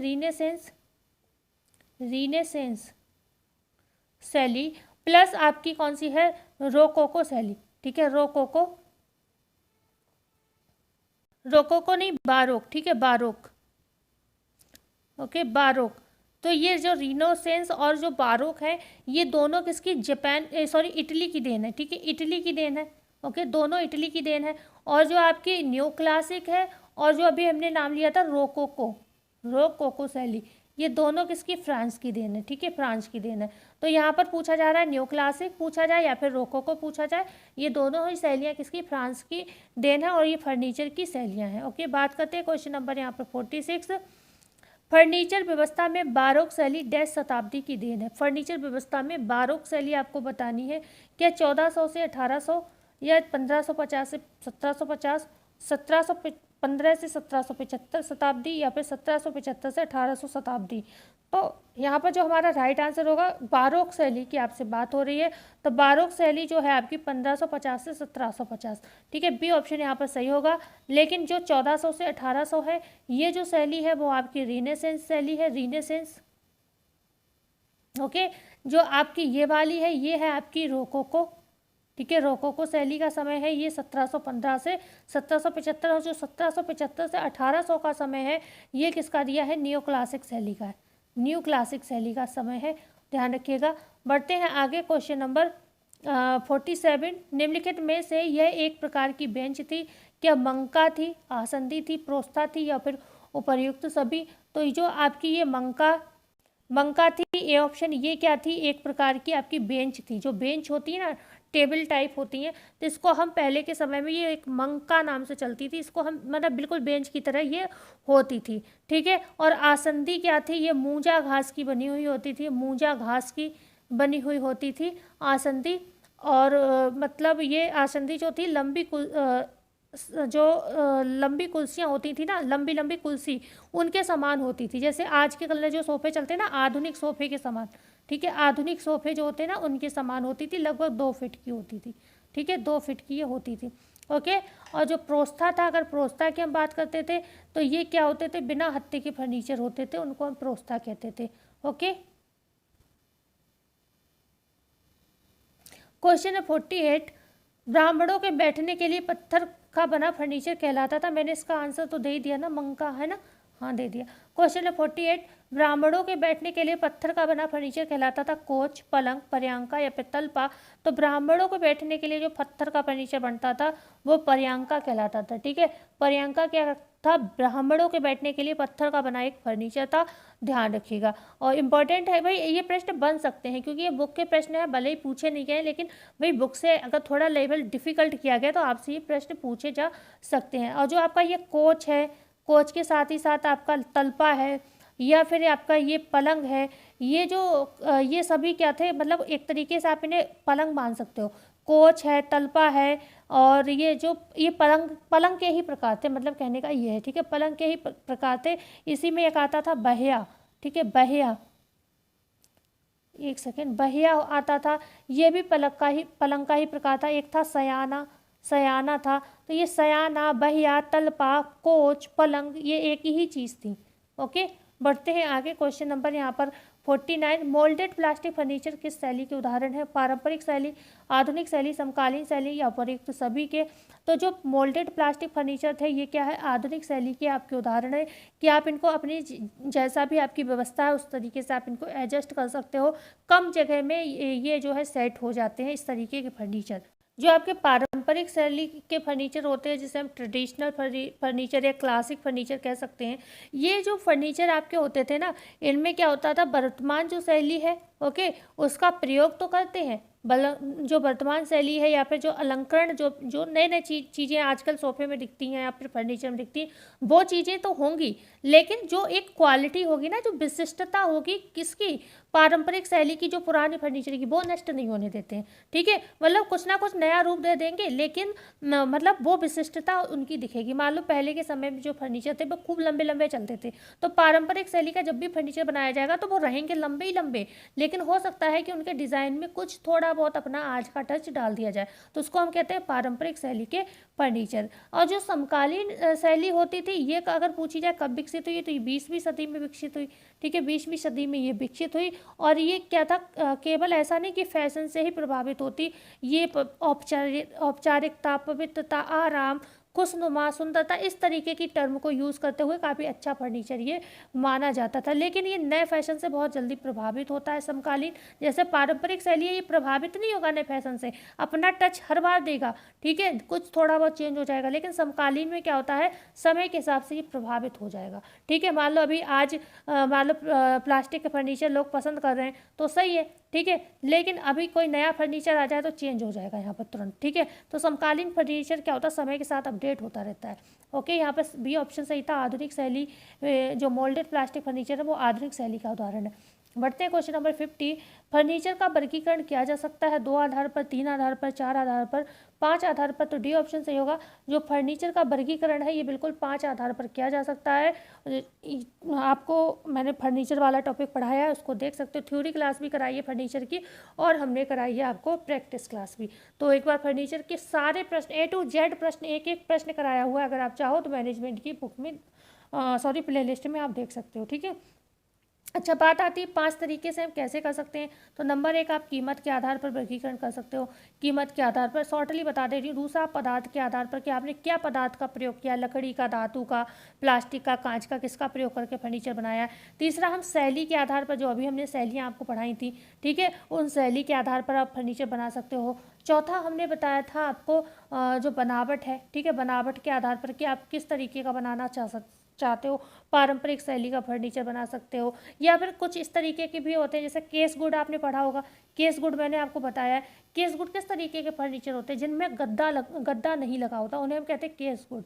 और एक होता है बेडिंग फर्नीचर। बेडिंग फर्नीचर किसे कहते हैं? बेडिंग जो हमारे लेटने बैठने के काम में आते हैं, ठीक है, बेडिंग फर्नीचर। उनमें क्या होता है? गद्देदार फर्नीचर होते हैं। तो ये क्या हो गए? ये आपके बनावट के आधार पर फर्नीचर हो गए, ठीक है। और लास्ट हमने बताया था आई थिंक उपयोग के आधार पर, ठीक है। 5 हो गए, 5 हो गए, हाँ 5 हो गए उपयोग के आधार पर फर्नीचर, ठीक है। तो उपयोग के आधार पर भी वही, एक आराम के लिए हो जाएगा, दूसरा स्टोरेज के लिए हो जाएगा। स्टोरेज के लिए यही फर्नीचर प्रयोग किया जाएगा जो आपका केसवुड है। केसवुड में हम सामान को स्टोर करते हैं, ठीक है। इसमें गद्दा नहीं लगा होता। गद्दा लगा है तो मतलब हम आराम के लिए, जैसे सोफ़ा हो गया, आपके बेड हो गए, ठीक है। तो ये क्या होगा? ये फिर बेडिंग में चले जाएंगे आपके, ठीक है। तो ये 5 तरीके से होता है। क्वेश्चन है यहाँ पर 51, साइकिल ग्राफ कैसा यंत्र? फोटोग्राफिक यंत्र, टीएमयू है, या फिर यांत्रिक यंत्र, या पूरी सभी सही होगा। तो यहाँ पर साइकिल ग्राफ जो होता है वो आपका फोटोग्राफिक यंत्र, ठीक है। साइकिल ग्राफ कैसा है? फोटोग्राफिक यंत्र। और ये तो सभी को पता है ये किसका है, ये आपके जो औपचारिक तकनीक, ठीक है, औपचारिक तकनीक का उदाहरण है, ठीक है। कितने हैं? 4 हैं औपचारिक तकनीक में भी, और 4 ही हैं आपके अनौपचारिक तकनीक मतलब पेन पेंसिल में। तो एक तो आपका क्या था? मेमो मोशन, ठीक है, मेमो मोशन, ठीक है। और एक था साइक्लोग्राफ, और एक क्या है? स्टॉप वॉच हो गया आपका, स्टॉप वॉच तकनीक हो गया। और कौन सा बचा? माइक्रो मोशन, ठीक है, माइक्रो मोशन, ठीक है। तो ये क्या हो गए आपके 4 किसके हो गए? आपके औपचारिक तकनीक के उदाहरण हो गए। बात करते हैं क्वेश्चन नंबर 52 की।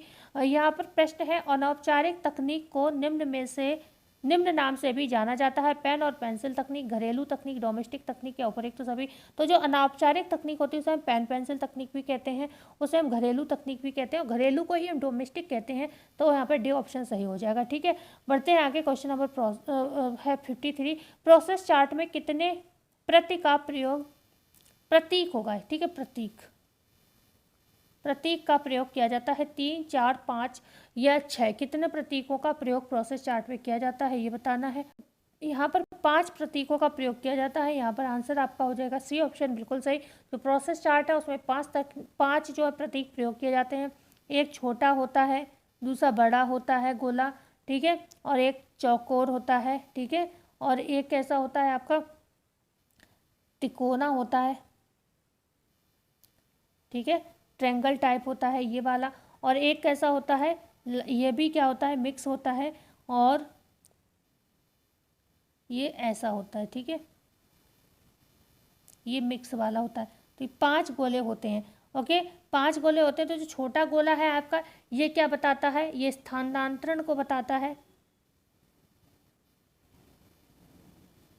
स्थानांतरण को बताता है, ओके। स्थानांतरण मतलब एक स्थान से दूसरे स्थान पर गति करना, ठीक है। दूसरा जो बड़ा गोला है ये क्रिया को बताता है, क्रिया हो रही है मतलब ये बताता है कि क्रिया चल रही है, क्रिया का होना बताता है, ओके। और यहाँ पर जो ये होता है ये निरीक्षण, चारों तरफ मतलब निरीक्षण हो रहा है, किसी भी कार्य का आप निरीक्षण कर रहे हो ये बताता है।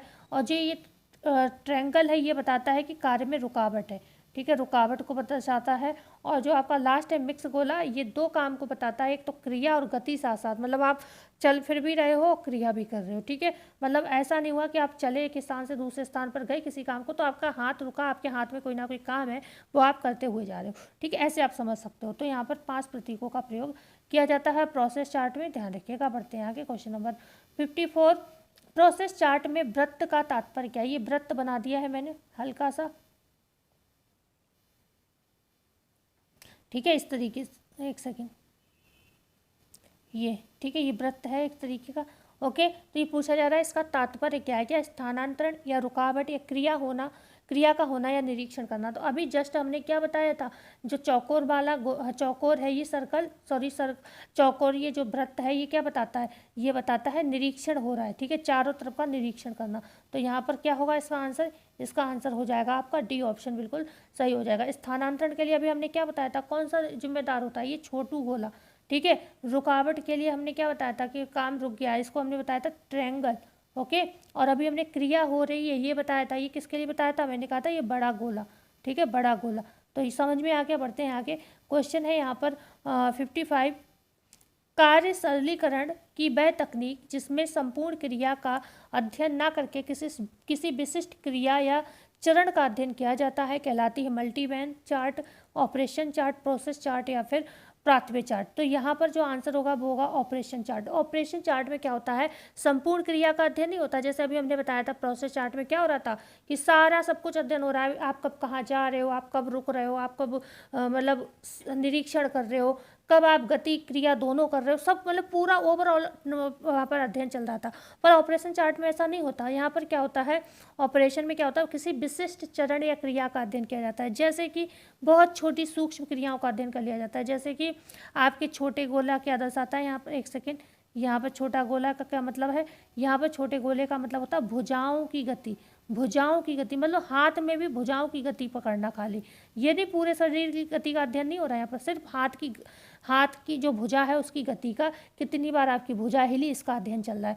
दूसरा क्या है आपकी बड़ा गोला, ये क्या कर रहा है, उंगलियों की गति। ठीक है, उंगलियों की गति। ओके, कितनी छोटी छोटी, भाई उंगली क्या गति कर रही है ये भी बता सकता है। ठीक है, तो कितना छोटा हो गया। ओके, और जो आपका ट्रायंगल था यहाँ पर क्या बताता है, ट्रायंगल क्या जांचता है, ये भुजा और उंगली दोनों का आलस्य दर्शाता है, भुजा और गति दोनों का आलस्य दर्शाता है। तो ये क्या था, ऑपरेशन चार्ट था। इसमें छोटी छोटी चीज़ों को मेजर कर लिया जाता है। क्वेश्चन है 56, कुचले हुए आलू पर अध्ययन किया था ग्रॉस एवं कैंडल ने, लिरकैम्प ने, हैनर ने और प्रयुक्त सभी ने। तो कुचले आलू के अध्ययन की बात हो तो ये हैनर ने किया था, समय था आपका 1943। और जो आपके लिरकैम्प है, इन्होंने सुबह के नाश्ते पर अध्ययन किया था, सुबह के नाश्ते पर। ओके, नाश्ते पर अध्ययन किया था। जल्दी जल्दी करते हैं, 1 घंटा होने वाला है, को आधे भी क्वेश्चन नहीं हो पाए हैं। क्वेश्चन है यहाँ पर 57, पांचवें चार्ट में कितने चार्ट बनते हैं। तो पांचवें चार्ट में मुख्यतः 2 चार्ट बनते हैं। सॉरी, आंसर ही बता दिया, मतलब यहाँ पर ए ऑप्शन सही है। 2 चार्ट बनते हैं, एक मौलिक चार्ट बनता है, दूसरा संशोधित चार्ट बनता है। ध्यान ही नहीं रहा, एकदम से आंसर निकल गया मुँह से। क्वेश्चन है 58, ग्रॉस एवं कैंडल द्वारा ग्रह व्यवस्था को समझने के लिए कितने उद्देश्यों की आवश्यकता होती है, 2, 3, 4 या 5। तो ग्रॉस एवं कैंडल ने कहा है ग्रह व्यवस्था को समझने के लिए कम से कम 2 सही होगा, 3 सही होगा, 4 सही होगा, 5 सही होगा। तो यहाँ पर आंसर जो होगा, जो ग्रॉस एवं कैंडल ने कहा है, इन्होंने कहा है कि गृह व्यवस्था को समझने के लिए कम से कम 3 उद्देश्यों की आवश्यकता होती है। कौन कौन से थे, मैंने कल की क्लास में भी कराया था आपको, शोध के निर्देशन के रूप में, और जो आपको शोध के दौरान जो ज्ञान प्राप्त हुआ है उसके ढांचे के निर्माण के रूप में, और तीसरा था प्रशासनात्मक व्यवहार के निर्देशन के लिए। ठीक है, बढ़ते हैं क्वेश्चन नंबर 59, स्तर के आधार पर आयोजन का वर्गीकरण किसने किया है, न्यूमैन ने किया है, बर्क ने किया है, ग्रॉस एवं कैंडल ने किया है या नॉल ने किया है। तो हमने कल ये भी प्रश्न कराया था सॉल्व, स्तर के आधार पर आयोजन का वर्गीकरण जो किया गया वो बर्क के द्वारा किया गया। क्वेश्चन है 60, अनौपचारिक मूल्यांकन का प्रकार है सर्वोपरि मूल्यांकन, सविस्तार मूल्यांकन। सी है ए और बी दोनों, टी है केवल बी, तो यहाँ पर सी ऑप्शन सही होगा, ए और बी दोनों सही है। अनौपचारिक मूल्यांकन का प्रकार सर्वोपरि मूल्यांकन और सविस्तार मूल्यांकन दोनों है। क्वेश्चन है 61, एला कार्टे किस भाषा का शब्द है, यूनानी भाषा, फ्रांसीसी भाषा, लैटिन भाषा या फिर फारसी भाषा। तो एला कार्टे मेन्यू जो है फ्रांसीसी भाषा का शब्द है, और ये एक तरीके का कार्ड होता है, आप मान सकते हो कार्ड है, जिसमें क्या होता है आप जो भी खाते हो उसका पेमेंट करते हो, और प्रत्येक डिश का पेमेंट आपको अलग अलग करना पड़ता है। ठीक है, ओके, बात करते हैं क्वेश्चन नंबर 62, निम्नलिखित में से एक उपभोक्ता के प्राथमिक अधिकार में शामिल नहीं है।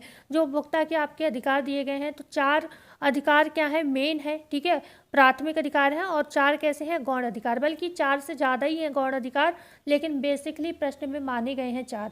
ठीक है, क्या अगर आप वृंदा मैम की बुक पढ़ोगे तो उसमें 4 से ज़्यादा अधिकार दिए हुए हैं। तो यहाँ पर निम्नलिखित में से उपभोक्ता का प्राथमिक अधिकार कौन सा नहीं, ये समझना है हमें। तो क्या सूचना का अधिकार है, सुरक्षा का अधिकार है, उपभोक्ता शिक्षा का अधिकार है या चयन का अधिकार है। तो यहाँ पर सूचना का अधिकार, सुरक्षा का अधिकार, चयन का अधिकार जो है आपके प्राथमिक अधिकार के अंतर्गत आते हैं, लेकिन उपभोक्ता शिक्षा का अधिकार जो है आपका कौन सा है, गौण नियम है, गौण अधिकार है, ध्यान रखिएगा। सॉरी, उपभोक्ता शिक्षा क्या है, ये आपकी गौण अधिकार के अंतर्गत आता है। ठीक है, गौण है ये। ओके, तो यहाँ पर ये 3 सही है। चौथा आंसर आप हमें कमेंट करके बताएंगे, इतना काम जरूर करेंगे। आज आप क्वेश्चन है 63, आंसर ही दिख गया। क्वेश्चन यहाँ पर 63, राष्ट्रीय उपभोक्ता दिवस मनाया जाता है 15 मार्च, 24 दिसंबर। अच्छा, 2-3 प्रश्न ऐसे हो गए जिसके जल्दबाजी में आंसर दिख गए या फिर मैंने बोल दिए। तो इतना तो आप लोग सिंसियर हो कि आपने जब उस प्रश्न को पढ़ा होगा तो आपको इतना तो दिमाग में आया होगा कि प्रश्न का आंसर मुझे आता था या नहीं आता था। तो इसमें बिल्कुल परेशान होने वाली बात नहीं कि मैम ने आंसर दिखा दिया या बता दिया, इतना मतलब, क्योंकि इस समय हमें किसी से सरीकत तो है नहीं, ना हम मम्मी पापा के डर से पढ़ रहे हैं, हमें खुद काबिल बनना है इसलिए हम पढ़ रहे हैं। तो हमें मन से झूठ नहीं बोलना है, खुद आकलन करना है 125 में हमने कितने सही किए। ठीक है, तो यहाँ पर मतलब अगर आपको पहले से ही वो आंसर आता होगा तो उसको आप सही में रख लेना। ठीक है, ये मत समझना है कि मैम ने बता दिया इसलिए मुझे आ गया। अगर आपको आता था ये आंसर तो आप उसको सही में टिक कर लेना कि मेरा ये भी प्रश्न सही था। क्वेश्चन है 63, राष्ट्रीय उपभोक्ता दिवस मनाया जाता है 15 मार्च, 24 दिसंबर, 15 दिसंबर या 24 मार्च को। तो राष्ट्रीय उपभोक्ता दिवस की बात हो रही है 24 दिसंबर। अगर अंतर्राष्ट्रीय उपभोक्ता दिवस की बात होती तो 15 मार्च सही होता है। यहाँ पर राष्ट्रीय पूछा गया इसलिए बी ऑप्शन सही हो जाएगा। बात करते हैं क्वेश्चन नंबर 64 की, निम्नलिखित में से किसमें पुरानी वस्तुओं को पहले बेचा जाता है और नई वस्तुओं को बाद में बेचा जाता है। ठीक है, प्रश्न को ध्यान से सुनिएगा। 2 चीज़ें यहाँ पर फीफो और लीफो आपको दी गई हैं, इसमें राइट आंसर आपको पहचानना है। और ये दोनों ही क्या है, खाद। ठीक है, खाद लागत विश्लेषण के तरीके हैं, खाद लागत विश्लेषण के तरीके हैं, लागत विश्लेषण के क्या हैं, ये तरीके हैं। ओके, तो इसमें ये बताना है कि निम्नलिखित में से किस में पुरानी वस्तुओं को पहले बेचा जाता है और नई वस्तुओं को बाद में बेचा जाता है। होता है ना, जैसे हमने मान लो उदाहरण के लिए हम कोई भी चीज़, जैसे चीनी लेकर आए घर में खरीद के, तो क्या होता है, हम लोग ऐसा तो है नहीं कि कतई पूरी चीनी खत्म हो जाती है हम तभी लेने जाते हैं। ऐसा तो है नहीं कि सामान बिल्कुल कतई खत्म हो गया तब जाते हैं, थोड़ा बहुत डब्बों में रह जाता है तभी हम जाते हैं एक चीज़ लेने, है ना। तो उस समय जब आप कोई भी चीज़ लेकर आते हो तो आप क्या करते हो, जो पुरानी चीनी, जैसे पुरानी कोई भी चीज़ है, चीनी हो, दाल हो, अनाज हो, आटा हो, कुछ भी हो, तो आप क्या करते हो, पहले कहते हैं पुरानी वाली ख़त्म करो फिर हम नई वाली लेंगे। ऐसे जब जो ग्राहक होता है जब सामान बेचता है तो वो भी यही काम करता है, दुकान में पहले उस चीज़ को बेचता है जो पहले से रखी हुई है। नहीं तो कई बार ऐसा होता है पुरानी चीज़ ख़राब हो जाएगी और नई चीज़ बिक गई, ठीक है ना, तो नुकसान होना है। तो ऐसे क्या करो कि चीज़ को पहले, जो पुरानी चीज़ है उसको बेच दो और नई चीज़ बाद में बेचो। तो इसको हम क्या फीफो कहेंगे या लीफो कहेंगे या ए और बी दोनों कहेंगे या केवल ए कहेंगे। तो यहाँ पर जो राइट आंसर होगा फीफो होगा, फर्स्ट इन फर्स्ट आउट कहते हैं इसको। फीफो का मतलब होता है first in first out, FIFO first in first out, first out, ठीक है, ये इसकी फुल फॉर्म होती है। ओके, तो यहाँ पर आपका ए ऑप्शन सही है। ठीक है, बढ़ते हैं, दूसरा क्या है, बात करते हैं क्वेश्चन नंबर 65, निम्नलिखित में से किसमें उन वस्तुओं को पहले बेचा जाता है जिनके जल्द खराब होने का भय होता है। उसमें इससे पहले जो हमने पढ़ा फीफो वाला, उसमें क्या था, ऐसा नहीं था वो चीज़, अब चीनी ये थोड़ी ना कि खराब ही हो जाती, बस हमने बस पहले से आई थी इसलिए हमने उसको क्या करा कि पहले इसको ही चला लो या इसको ही बेच दो, पहले नई वाली बाद बेचेंगे, पर ये जरूरी नहीं था कि वो खराब हो जाएगी। ओके, पर यहाँ पर क्या था, यहाँ पर प्रश्न क्या है, निम्नलिखित में से किसमें उन वस्तुओं को पहले बेचा जाता है जिनके जल्द खराब होने का भय होता है। ठीक है, जैसे हमारी दुकान में ब्रेड है, नई ब्रेड आ गई है, लेकिन हमें पहले इसलिए नहीं बेचनी कि वो अभी आई है इसलिए हम उसको बाद में बेचेंगे, हम इसलिए भी पहले पुरानी चीज़ को बेचते हैं क्योंकि वो ब्रेड जल्दी ख़राब हो जाएगी, अंडे जो हैं जल्दी ख़राब हो जाएंगे, इस वजह से हम पहले उन चीज़ों को बेचते हैं जो पहले ख़राब होने वाले का मतलब भय होता है कि ये, जैसे घर में जो भी दूध है हम इसलिए खर्च कर लेते हैं पुराना वाला कि ये ख़राब हो जाएगा अगर हम इसको खराब नहीं खर्च करेंगे। ठीक है, तो यहाँ पर ख़राब होने के भय से कोई चीज़ जो है तुरंत यूज़ करी जा रही है, बेची जा रही है। ठीक है, तो ये क्या है, फीफो है, लीफो है, ए और बी दोनों या फिर केवल है। तो यहाँ पर सही हो जाएगा आपका बी ऑप्शन सही हो जाएगा, लीफो वाला। ठीक है, लीफो वाला सही हो जाएगा, लास्ट इन फर्स्ट आउट। ठीक है, लास्ट इसका मतलब होता है, लीफो का मतलब होता है last in first out, last in first out. ठीक है, ये इसका पूरा फुल फॉर्म है। तो ये यहाँ पर लीफो होगा जब हम खराब होने के भय से कोई चीज़ जल्दी बेचते हैं।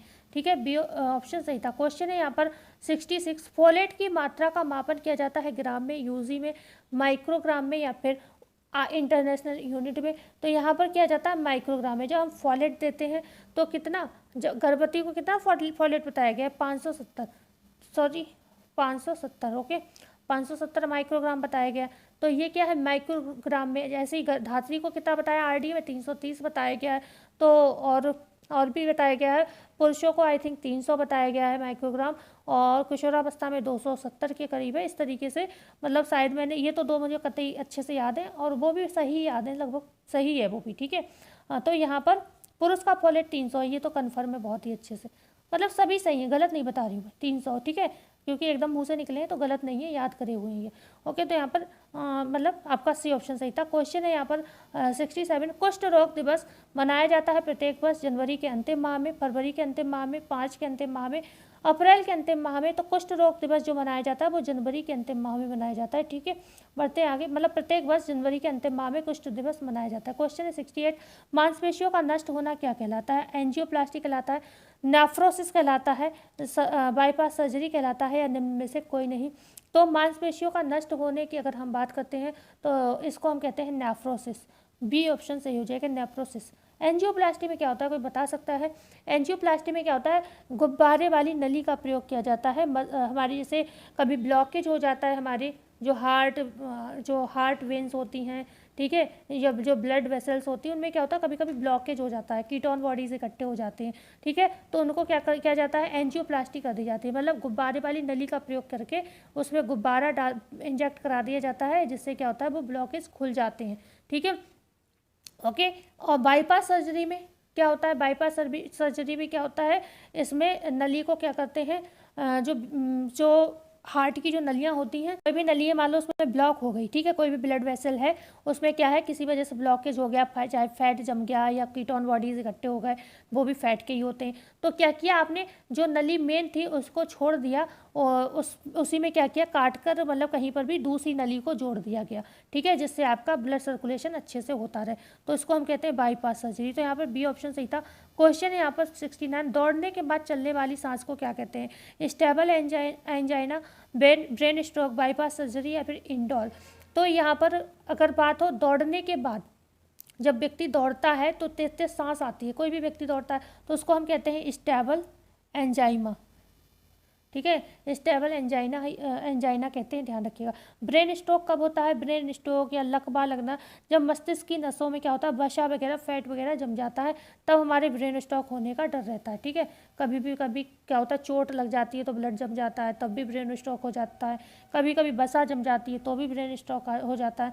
तो यहाँ आगे बढ़ते हैं, क्वेश्चन नंबर यहाँ पर 70 की बात करते हैं। खट्टे फलों में पाया जाने वाला फाइटोकेमिकल कौन सा है? आइसोफ्लेविन्स, लिग्निन, बायोफ्लेवोनॉइड्स, निम्न में से कोई नहीं? तो खट्टे फलों में पाया जाने वाला फाइटोकेमिकल इनमें से कौन सा है? तो यहाँ पर आंसर होगा बायोफ्लेवोनॉइड्स। सी ऑप्शन बिल्कुल सही हो जाएगा। जो बायोफ्लेवोनॉइड्स है वो ये खट्टे फलों में पाया जाता है। जो आइसोफ्लेविन्स है इसकी अगर बात करें तो ये है क्या, फाइटोकेमिकल कहीं ना कहीं हमारे लिए नुकसानदायक हो जाते हैं, ठीक है। तो ये सोयाबीन में पाया जाता है, ओके।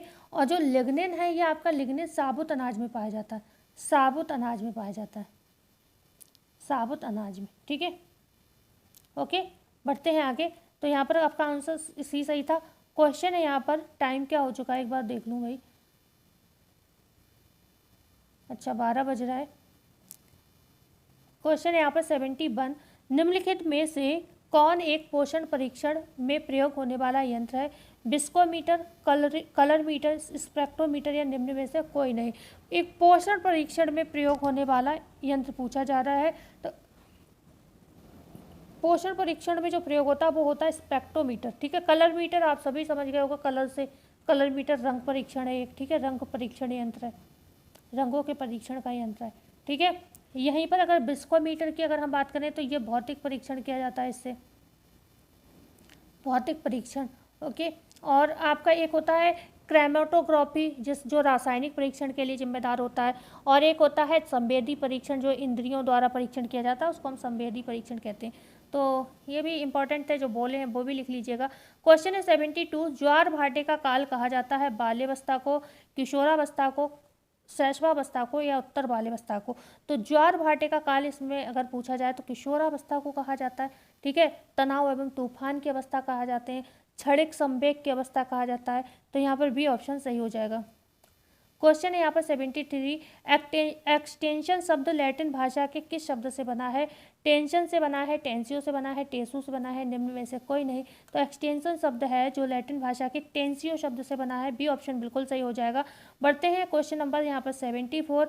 आवश्यकता के अनुरूप बदल जाती है प्रसार शिक्षा, औपचारिक शिक्षा, सामाजिक शिक्षा या निश्चित शिक्षा। तो ये प्रसार शिक्षा जो होती है आवश्यकता के अनुरूप बदल जाती है। अब मैं स्पीड बढ़ा रही हूँ, अब मैं सिर्फ आंसर करूँगी। क्वेश्चन है 75, प्रसार शिक्षा डैश है, लचीली है, गत्यात्मक है, नमनीय है, उपयुक्त तो सभी है। तो प्रसार शिक्षा लचीली भी है, गत्यात्मक भी है, नमनीय भी है। ठीक है, बढ़ते हैं क्वेश्चन नंबर 76। प्रसार प्रदान की जाती है कृषकों को, पशुपालकों को, दुग्ध पालकों को या उपयुक्त सभी को। तो प्रसार शिक्षा जो है ये सभी को प्रदान की जाती है। यहाँ पर कृषक हो गए, पशुपालक हो गए, दुग्ध उत्पादक हो गए, सभी को। क्वेश्चन है 77, प्रसार शिक्षा प्रदान की जाती है गृहिणी को, ग्रामीणों को, मालियों को, उपयुक्त सभी को। तो यहाँ पर डी ऑप्शन सही हो जाएगा, सभी को प्रदान की जाती है। क्वेश्चन है 78, प्रसार शिक्षा का आवश्यक गुण नहीं है ग्रामीण के रहन सहन के स्तर को ऊंचा करना, समस्याओं का समाधान करने में सहायता करना, आवश्यकताओं को स्वयं पूरा करना, या डी है उपयुक्त सभी। तो यहाँ पर बिल्कुल सभी जो है प्रसार शिक्षा के आवश्यक गुण हैं। रहन सहन को ऊंचा भी करता है, समस्याओं के समाधान करने में सहायता भी करता है, आवश्यकताओं को स्वयं पूरा करता है। अच्छा, यहाँ पर नहीं पूछा गया है सी ऑप्शन, ठीक है, क्योंकि आवश्यकताओं के स्वयं पूरा नहीं करता है, ये आवश्यकताओं को पूरा करने के लिए व्यक्ति को खुद काबिल बनाता है। ठीक है ना, तो क्यों? क्योंकि उसके ज्ञान में परिमार्जन करता है, उसके व्यवहार में परिमार्जन करता है, उसके स्किल में परिमार्जन करता है। ठीक है ना, तो ये बी सी ऑप्शन सही हो जाएगा। मतलब ये ग्रामीणों के रहन सहन के स्तर को ऊंचा करवाता है, क्योंकि उन्हें काबिल बना देता है, उनकी समस्याओं का समाधान करने में सहायता करता है, लेकिन स्वयं नहीं करता है। ठीक है, स्वयं का वह व्यक्ति को बनाता है इस काबिल कि तुम खुद अपनी सहायता स्वयं करो, ना कि प्रसार शिक्षा इस व्यक्ति की सहायता करती है। ठीक है, तो यहाँ पर सी ऑप्शन जो है बिल्कुल सही हो जाएगा। ओके, क्वेश्चन है यहाँ पर 79, प्रसार शिक्षा के माध्यम से ग्रामीणों को दी जाने वाली सहायता तकनीकी विकास एवं शोधों की जानकारी है, स्थानीय तकनीकी में रहकर ज्ञान अर्जन करना, मानव व्यवहार में परिमार्जन करना, या फिर उपयुक्त सभी। तो डी ऑप्शन सही हो जाएगा। प्रसार शिक्षा के माध्यम से जो ग्रामीणों को दी जाने वाली सहायता ये सभी हैं, तकनीकी विकास भी हम करते हैं, गाँव में जाकर शोधों की जानकारी भी देते हैं, स्थानीय स्थिति में रहकर ही ज्ञान अर्जन किया जाता है, ऐसा नहीं है कि उन्हें कहीं और भेजा जाता है ग्रामीणों को, मानव व्यवहार में परिमार्जन भी करते हैं। डी ऑप्शन सही हो जाएगा। क्वेश्चन है 80, प्रसार शिक्षा मानव व्यवहार के मुख्य कितने पहलुओं पर आधारित है? 2, 3, 4, 5। तो ये 3 पहलुओं पर आधारित है, और आपको बहुत अच्छे से सबको पता है कि ये 3 कौन कौन से पहलू हैं, अभी हमने जिसकी चर्चा की थी। ठीक है, बी ऑप्शन सही हो जाएगा। क्वेश्चन है यहाँ पर 81, अमेरिका में प्रसार कार्य से संबंधित, अमेरिका में जो प्रसार कार्य आपने पढ़ा होगा, तो ये जो था किससे संबंधित था? गेहूं एवं धान से, कपास व गेहूं से, कपास व उद्योग से, या फिर कपास व वस्त्र से। तो ये कपास और उद्योग से संबंधित था, सी ऑप्शन सही है। ये जो था सीमैन, डॉक्टर सीमैन नैप के प्रयासों से चलाया गया था अमेरिका में। ठीक है, सीमैन नैप के प्रयास, सीमैन नैप है ये, ठीक है, के प्रयासों से अमेरिका में प्रसार कार्य चलाया गया था। 1910 के आसपास की ये बात है। ठीक है, जो कपास व उद्योग से संबंधित था। बात करते हैं क्वेश्चन नंबर 82, भारत में कृषि संबंधी अनुसंधान को बढ़ावा देने के लिए स्थापना की गई थी ICAR की, ICMR की, IARI की, या निम्न में से सभी।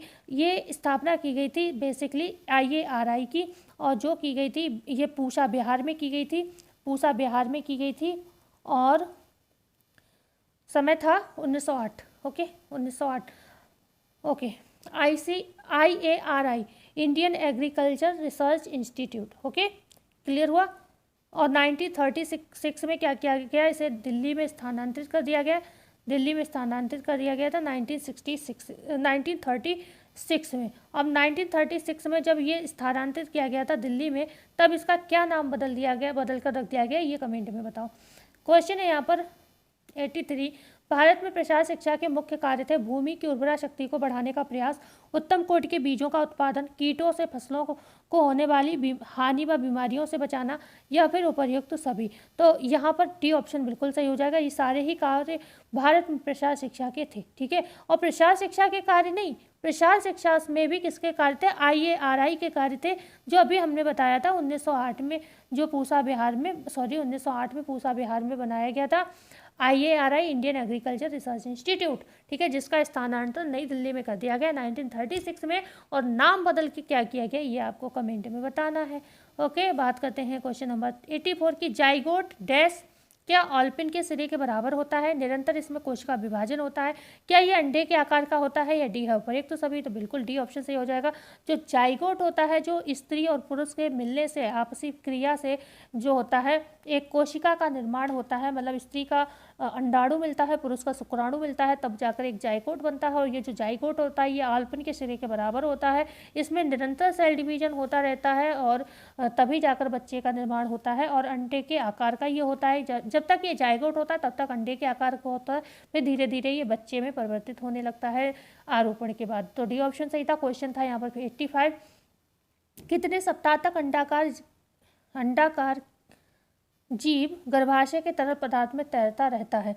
कितने सप्ताह तक ये बताना है। जो अंडाकार जीव है ये गर्भाशय के तरल पदार्थ में सिर्फ तैरता रहता है। 2 सप्ताह तक, 1 सप्ताह तक, 3 सप्ताह तक या 5 सप्ताह तक? तो ये 1 सप्ताह तक तैरता रहता है। 1 सप्ताह तक तैरता है। दिन में पूछा जाए तो कहीं कहीं 9 दिन दिया है, कहीं कहीं 10 दिन दिया है, तो ये 2 याद रखिएगा। ओके, सप्ताह में पूछा जाए तो 1 सप्ताह, क्योंकि 2 सप्ताह तो 9-10 दिन में पूरे नहीं हो जाएंगे, तो 1 सप्ताह तक ये क्या होता है, तैरता रहता है। और इस समय ये माता से आहार प्राप्त नहीं करता है, ये जीव द्रव्य जो होता है उसी से भोजन जो है ग्रहण करता है। ठीक है, जीव द्रव्य के ऊपर ही जीवित रहता है, जो आपका जाइगोट होता है। क्वेश्चन है यहाँ पर 86, अंडाकार जीव कितने दिनों बाद गर्भाशय की दीवार से चिपक जाता है? तो अभी हमने सप्ताह में बात की थी, तो 1 सप्ताह। अगर दिन में पूछा जाए तो क्या 5 दिन, 8 दिन, 10 दिन या 15 दिन? तो हमने बताया या तो 9 दिन या फिर 10 दिन। तो यहाँ पर सी ऑप्शन सही होगा। अंडाकार जीव जो है 10 दिन तक 10 दिनों बाद कहीं जाकर गर्भाशय की दीवार से चिपकता है। ठीक है, ओके। और इसकी जो जाइगोट की थैली होती है ये 10 दिन बाद क्या होता है, अंडाशय की दीवार से चिपक जाता है, गर्भाशय की दीवार से चिपक जाता है 10 दिन बाद। और इस प्रक्रिया को आरोपण कहते हैं। और ये जो आरोपण की जो प्रक्रिया होती है, जब ये गर्भाशय की दीवार से चिपकता है तो ये जो जाइगोट ही तो आकर चिपकता है गर्भाशय की दीवार से, तो जाइगोट की जो थैली होती है, जो ये अंडाकार होता है, ये थैली फट जाती है और जाइगोट जो होता है गर्भाशय की दीवार से चिपक जाता है। और ये असमान आकार में होता है उस समय, क्योंकि जब ये फटती है थैली, तो कोई भी थैली है फटती है तो उसका कोई आकार थोड़ी ना रहता, वो कैसे भी करके ऐसे करके मतलब इस तरीके से चिपक जाती है गर्भाशय की दीवार से। और जब ये जो थैली फटती है ना जाइगोट की, गर्भाशय की दीवार से चिपकती है, यहीं पर क्या होता है, यहाँ पर नाभिनाल का निर्माण स्टार्ट हो जाता है, जो इसको भोजन देने का काम करता है, शिशु को पोषण देने का काम करता है। क्वेश्चन है 87, गर्भाशय की दीवार से अंडे का चिपकना प्रक्रिया कहलाती है? आरोपण, निषेचन, प्रत्यारोपण, उपयुक्त सभी? तो इस प्रक्रिया को ही हम इम्प्लांटेशन या आरोपण कहते हैं, क्योंकि जो निषेचन की क्रिया होती है ये तो जब स्त्री और प्लस पुरुष मिलते हैं, ठीक है, और स्त्री का अंडाणु मिलता है और पुरुष का शुक्राणु मिलता है, ठीक है, शुक्राणु मिलता है, ओके, शुक्राणु मिलता है, तो इस प्रक्रिया को हम क्या कहते हैं, निषेचन कहते हैं। ठीक है, इस प्रक्रिया को निषेचन हम कहते हैं। ठीक है, तो यहाँ पर आपका बेसिकली ए ऑप्शन सही है, क्योंकि अंडे के चिपकने की प्रक्रिया पूछी जा रही है कहाँ पर, वो भी गर्भाशय में, तो इसको हम आरोपण कहते हैं। क्वेश्चन यहाँ पर 88, आरोपण की प्रक्रिया में कौन सी ग्रंथि सहायक होती है? थायराइड ग्रंथि, पिट्यूटरी ग्रंथि? ए और बी दोनों सही है, निम्न में से कोई नहीं, तो सी ऑप्शन सही होगा। आरोपण की प्रक्रिया में थायराइड और पिट्यूटरी दोनों ही ग्रंथि जो है सहायक होती हैं। ठीक है, और दोनों ही ग्रंथियों में कोई भी इफेक्ट पड़ता है तो बच्चे का विकास प्रभावित होता है। क्वेश्चन है 89, डिंब अपना पोषण प्राप्त करता है गर्भनाल से, नाभिनाल से? ए और बी दोनों या केवल ए? तो डिंब अपना पोषण किससे प्राप्त करता है, ये गर्भनाल से प्राप्त करता है। ठीक है, प्लेसेंटा से। क्वेश्चन है यहाँ पर, ये ऑप्शन सही होगा डी, क्योंकि केवल ये पूछा है ना, तो यहाँ पर है, ओके, डी ऑप्शन सही होगा।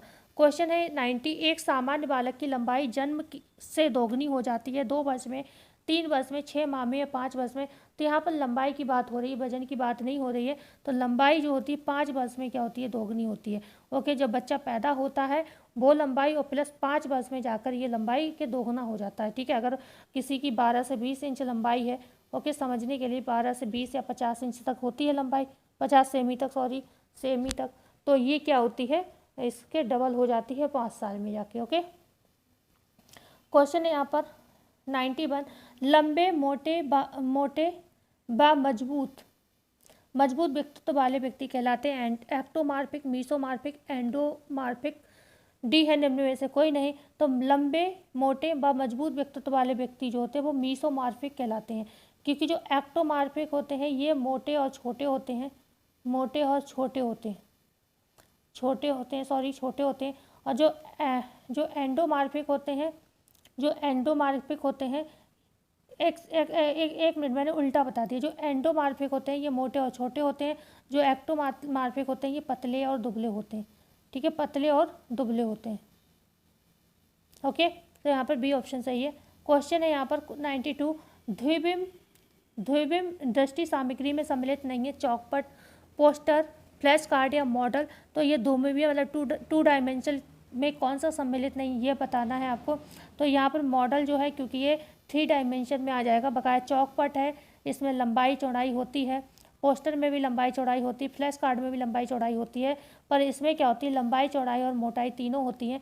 तो मॉडल किस में चला जाएगा, 3 डायमेंशन में चला जाएगा।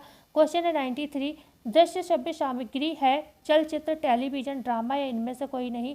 दृश्य और श्रव्य दोनों पूछा जा रहा है, तो ड्रामा, टेलीविजन, चलचित्र ये सभी हो जाएगा। डी ऑप्शन सही हो जाएगा। क्वेश्चन है यहाँ पर 94, जिन वस्त्रों पर सोने चांदी के महीन तारों से निर्मित नमूने ही प्रमुख रूप से दिखाई देते हैं उन्हें कहा जाता है पटोला, बांधनी, ब्रोकेड या कलमदार। तो सोने चांदी के नमूने की बात होगी तो ब्रोकेड हमेशा आंसर सही होगा। क्वेश्चन है 95, प्रसार शिक्षा शब्द का प्रयोग सर्वप्रथम हुआ था 1908 में, 1911 में, 1873 में, 1946 में। तो यह हुआ था 1873 में, कैम्ब्रिज विश्वविद्यालय में हुआ था। कैम्ब्रिज विश्वविद्यालय में हुआ था। देश पूछा जाए, विश्वविद्यालय देश पूछा जाए तो ब्रिटेन था। समय पूछा जाए तो 1873 था। ठीक है, क्वेश्चन है यहाँ पर 96, मारथंडम प्रयास की शुरुआत हुई थी 1948 में, 1921 में, 1964 में, 1914 में। तो मारथंडम प्रयास स्पेंसर हेस द्वारा 1921 में चलाया गया था। क्वेश्चन है 97, डॉक्टर स्पेंसर हेस द्वारा चलाया गया मारथंडम प्रयास आधारित था स्वयं अपनी मदद पर, लोगों के विकास पर, ग्रामीण कल्याण पर या उपयुक्त सभी पर। तो ये स्वयं अपनी मदद पर आधारित था। ठीक है, क्वेश्चन है 98, डॉक्टर स्पेंसर हेस द्वारा चलाया गया मारथंडम प्रयास का उद्देश्य क्या था, शरीर का विकास, आत्मा का विकास, मस्तिष्क का विकास। तो डी ऑप्शन सही था। यहाँ पर सभी ये उद्देश्य थे इनके, इनका जो प्रयास था मारथंडम प्रयास स्पेंसर हेज का, इसमें शरीर का विकास करना, लोगों के आत्मा का विकास करना और मस्तिष्क का विकास करना। क्वेश्चन है यहाँ पर 99, एटा प्रयास के संचालनकर्ता थे Spencer hedge, Albert mayor, sir Daniel Hamilton या रविन्द्रनाथ टैगोर। तो एल्बर्ट मेयर थे एटा प्रयास के संचालनकर्ता। क्वेश्चन है 100, गुड़गांव योजना की शुरुआत किसने की थी, रविन्द्रनाथ टैगोर ने, गांधी जी ने, CFS ब्रेन ने या कर्नल सेतोले ने। तो गुड़गांव योजना की जो शुरुआत की गई थी वो की गई CFS ब्रेन के द्वारा। ठीक है, CFS ब्रेन के द्वारा। ये सारे इंपॉर्टेंट है, लेकिन समय जो है बहुत खिंच रहा है। ओके, तो इसलिए मुझे बहुत जल्दी क्लास कंप्लीट करनी। क्वेश्चन है 101, कार्यकर्ता क्या संदर्भित करता है, कार्यविधि को, कार्य करने वाले को, कार्य स्थान को या उपयुक्त सभी को। देखो सभी के प्रश्न हैं, मैनेजमेंट के भी प्रश्न मैंने स्टार्टिंग में भी आपको करा दिया और यहाँ पर भी कुछ प्रश्न आपको दिख रहे हैं। प्रसार शिक्षा के प्रश्न भी मिक्स थे, सारे प्रश्न मिक्स थे। तो कार्यकर्ता क्या संदर्भित करता है, तो कार्यविधि को भी, कार्य करने वाले व्यक्ति को भी और कार्य स्थान को भी। ठीक है, तो यहाँ पर बात करते हैं क्वेश्चन नंबर 102 के, आय के स्रोत कौन कौन से हैं, किराया, लगान, लॉटरी, उपयुक्त सभी। तो यहाँ पर डी ऑप्शन सही हो जाएगा, उपयुक्त सभी। ठीक है, डी ऑप्शन सही हो जाएगा। क्वेश्चन है यहाँ पर 103, पारिवारिक जीवन चक्र की अवधारणा को किसने दिया था, मुंडेल ने दिया था, मार्विन ने दिया था, राउंट्री ने दिया था, गोल्डस्टीन ने दिया था। तो ये दिया था राउंट्री ने। कब दिया था, ये 1940 के आसपास, क्योंकि 1930 में जो था आपके स्टार्ट हो गया था इन चीज़ों पर काम होना, लेकिन राउंट्री ने 1940 से इस पर इसकी अवधारणा को दिया था। मुंडेल कार्यशैलीकरण से संबंधित है, कार्यशैलीकरण इन्होंने भी 1940 में ही ये चीज़ शुरू की थी कार्यशैलीकरण के विषय में। जो था मतलब 1920 से जो था कार्यशैलीकरण पर काम स्टार्ट हो गया था, लेकिन जो था एक चरम वाली चीज़ या फिर लोग ज़्यादा ध्यान आकर्षित हुआ वो 1940 से यहाँ पर रिसर्च होनी स्टार्ट हो गई थी, 1930 और 40 से। ठीक है, मार्विन और मुंडेल बात एक ही है। ओके, मार्विन मुंडेल ये एक ही है। क्वेश्चन है यहाँ पर 104, टोन का निर्माण होता है शुद्ध ह्यू व काला से, शुद्ध ह्यू व सफ़ेद से, शुद्ध ह्यू व स्लेटी से या शुद्ध ह्यू व न्यूट्रल से। तो टोन की जब भी बात होगी तो शुद्ध ह्यू और स्लेटी आएगा।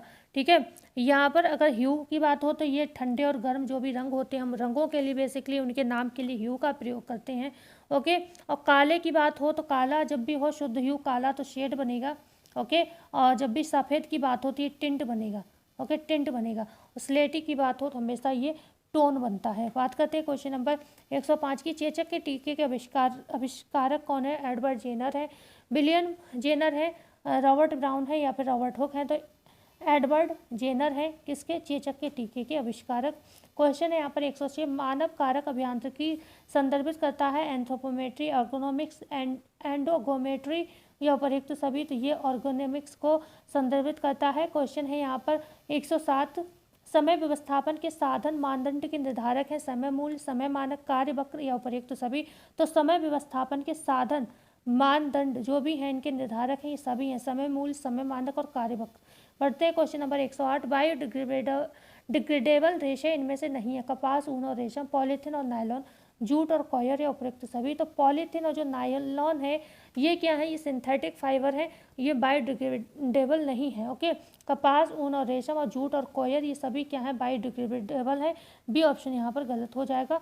क्वेश्चन है 109, निम्न में से एक जैविक संकट नहीं है, कंकड़, पत्थर, फफूंदी, बैक्टीरिया, उपयुक्त सभी। तो जैविक संकट की बात हो तो यहाँ पर कंकड़ पत्थर जो है, क्योंकि ये भौतिक संकट के उदाहरण है। 3 तरीके के संकट होते हैं, भौतिक संकट, जैविक संकट और रासायनिक संकट। ठीक है। क्वेश्चन है 110, पाथवे चार्ट के निर्माणकर्ता निम्न में से कौन है, निखिल एवं डॉल, सी ग्रॉस एवं कैंडल, श्रीमती गिलबर्ट या राजमल पी देवदास। तो यहाँ पर श्रीमती गिलबर्ट जो है पाथवे चार्ट की निर्माण करता है। क्वेश्चन नंबर 111 है, जन्म के तुरंत बाद कौन सा टीका लगाया जाता है, डीपीटी, बीसीजी, एमएमआर या टिटनेस से। तो बीसीजी लगाया जाता है। क्वेश्चन है बीसीजी किसके कारण होता है, ट्यूबरक्लोसिस के कारण होता है, ट्यूबरक्लोसिस के कारण होता है, क्लोसिस भी लिखा होता है कहीं।